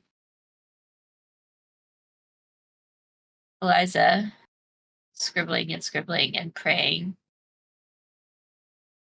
And Sabrina and Pat finally recognizing that they're sharing a space.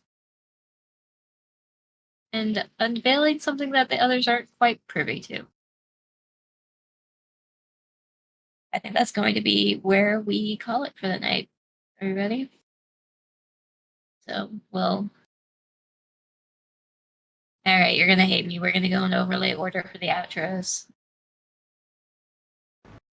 That starts us off with Alan. Hey everybody, I'm Alan, Lethal Trinity, also known as the All-Seeing Eye. You'll see me here on Singularity this upcoming weekend for Breaking Neon, as we do part 2 of Bad Blood. And guess what? The actual case will be ready in time for the premiere of the episode for sale. So check that out. And then after that, you'll find me back here for King's Gambit, as well as more Camp Runners Cross. And then, yeah, we going across, we going down. Across. All right, Sin. Hello! I am Sin, Asynthetic20 on Twitch and Twitter. Your resident wrecking ball just coming through this cabin. Cannot be stopped. Somebody needs to be the instigator, right? I have a lighter. I am a lighter. Anyhow, I am a TTRPG designer, freelance. So you can see the things I am doing by following me on Twitter. If you need to come down from this incredibly emotional game, then on Friday I'll be over on Lost Caravan playing some Glitter Hearts, which I maintain is the perfect trans system because you are a magical girl and you can have a different gender from your normal personality to your transformation personality, which I absolutely love. Or you can watch me play video games over on my channel, Asynthetic20. I am going to be finishing up Coffee Talk this week, and next week be doing a charity for Celeste, raising money with Stream for a Cause. So, yeah, that's about it. That's about me, just building up to my first independent release later this year.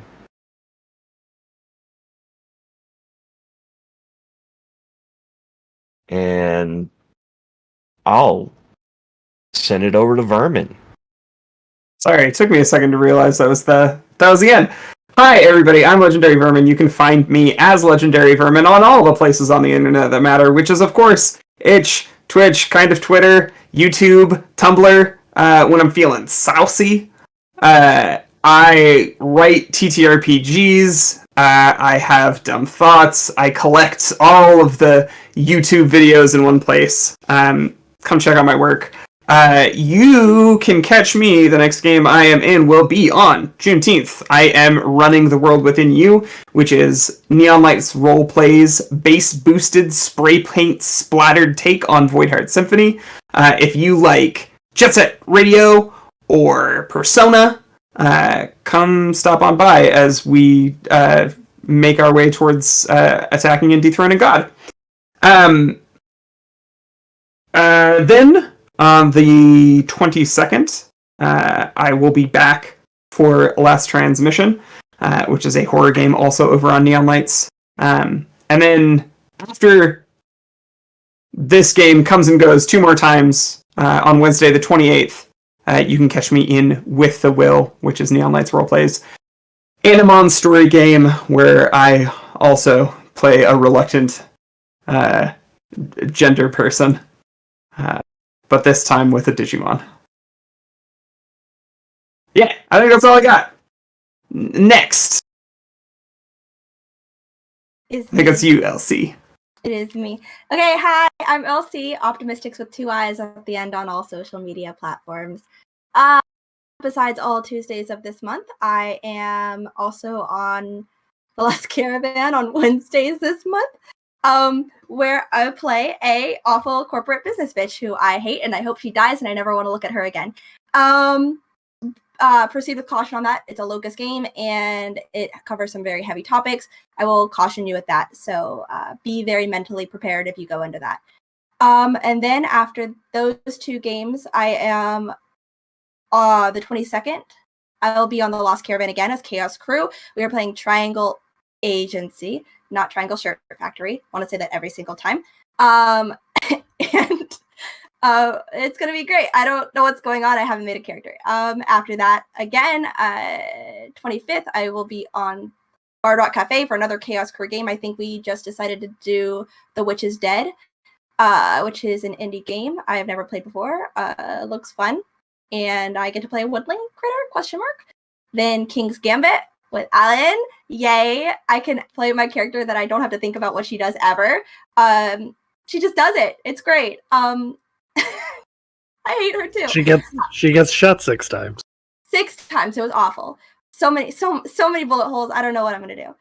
And then finally, the first weekend of June, as I always say, we are back with Speakeasy Conspiracies on Singularity. I'm so screwed. That's all I'll say. That's all I'll say about that. And I'm going to pass it over to Danny. I'm done. Hello, I am Danny, Danny's Corner. No, okay. So you can find me on Twitter at Animated Pizza. You can, I am a artist, writer, admin for all lesbian gaming group Hearth Guild that is having a charity event running throughout the entirety of this month, raising money for TYEF. And we also have our official stream train event that will be on the 24th.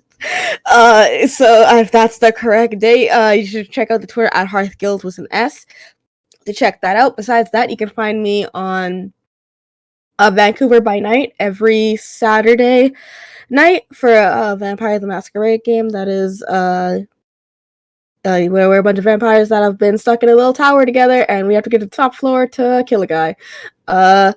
Next, you can find me on Neon Lights Roleplay every other Wednesday, I believe, starting again on the 21st. You can find me for Stardust Ghosts, a anime mecha campaign using a system that Vermin made, actually. Yeah, we're a bunch of ghost pilots with the big old mechs. So we don't have mechs right now because we're sort of going through a little transitional period of our goals in life. Big mechs, but very big feelings. But yeah, that's the show. Just like this game. Meg, Just where also are like our this mechs? game. Small mechs, big Where hearts. are the mechs? Meg, where are the mechs? Not here. Yet. Not in this camp. Next Oh, in God. this camp? No, never. Never. Sorry, wrong genre. Besides that, you can find me now what's going to be on Casper the MB Ghost channel for our Ghost Hunters game. We're taking a little bit of a break because we used to be on Cybernation Uncensored. We're transitioning over to Casper's channel, so we're having a little bit of period. But if you want to catch any of the other past episodes of that, you can go to Cybernation Uncensored. We're just a bunch of ghost hunters looking for ghosts for some rich guy who wants immortality, and questioning our decisions every step of the way while we do it. Yeah, that's about it. I have a Ko-Fi, so if you go to Ko-Fi/Danny's Corner, you can like commission me. And I think that's about it. Look at my big old water bottle. This is a transitional point for someone else to talk with a big old water bottle. Thank you for that perfect handoff, Danny. Hello, everybody. My name is Kian. My pronouns are they, them, theirs. You can find me on Twitter at uptight_chiffon. You can also find me on Instagram on that and on Tumblr. Next up, what am I doing this week? On Saturday, I am in Lost Caravan's Fabula Ultima campaign. That is every other Saturday.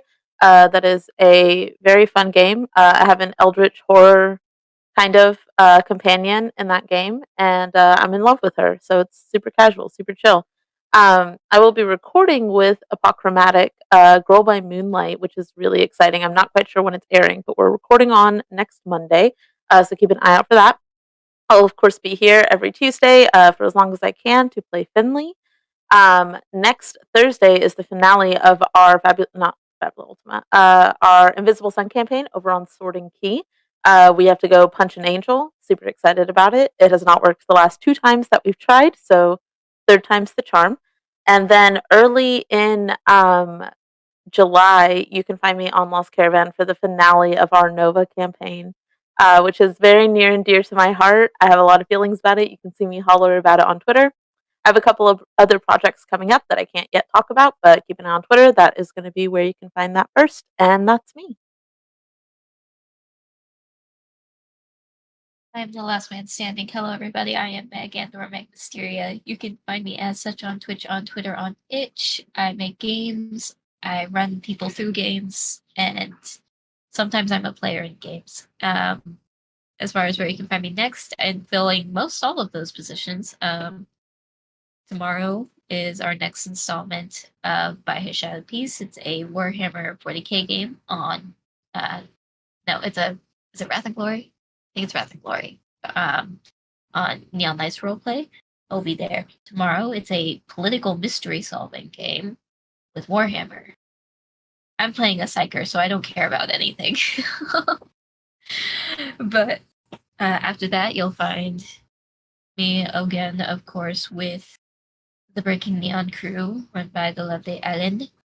And then, of course, we'll come back around next Tuesday for more of Camp Brothers Cross on the 20th. And then the 22nd is Last Transmission, the campaign that I run over on Neon Knights Roleplay. That is a very Dead Space-esque. It's close. Not quite. Not enough to copyright it. Dead Space adjacent. Dead Space adjacent.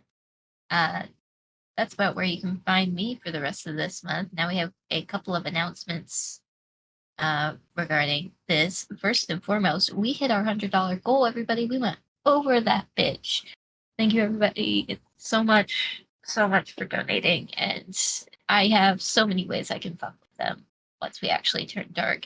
Speaking of, it's not going to be happening this month. We, as a collective, decided that once June kind of finishes off, we're going to continue playing this as a long-form charity campaign. For every month, we will be donating to a different charity cause. It's very cool, and I'm very excited, and that means we get to continue to enjoy these lovely people as they try to struggle their way through summer camp. Forget everything about us saying this wasn't a horror game. The true horror of this game is therapy. It's, you know? If that was the twist, I would not be mad at it. Honestly, I'm you're not wrong. You're not. And I agree with Sin. Alright. I missed the twist. I'm so sorry. It's fine. I'll ask for it later. You pulled us in with the promise of a slasher. You end up slashing our feelings. Yo, Well, there you you go. know. Yep, correct. It do be like that sometimes. It do be like Damn that. it. We are emotionally in tatters. Good night. Yep, we are tired emotionally, metaphysically, and physically, which is why we'll be throwing our raid over to Enchanting Sorcery. So, Hey, Essie. good night, everyone. Good night.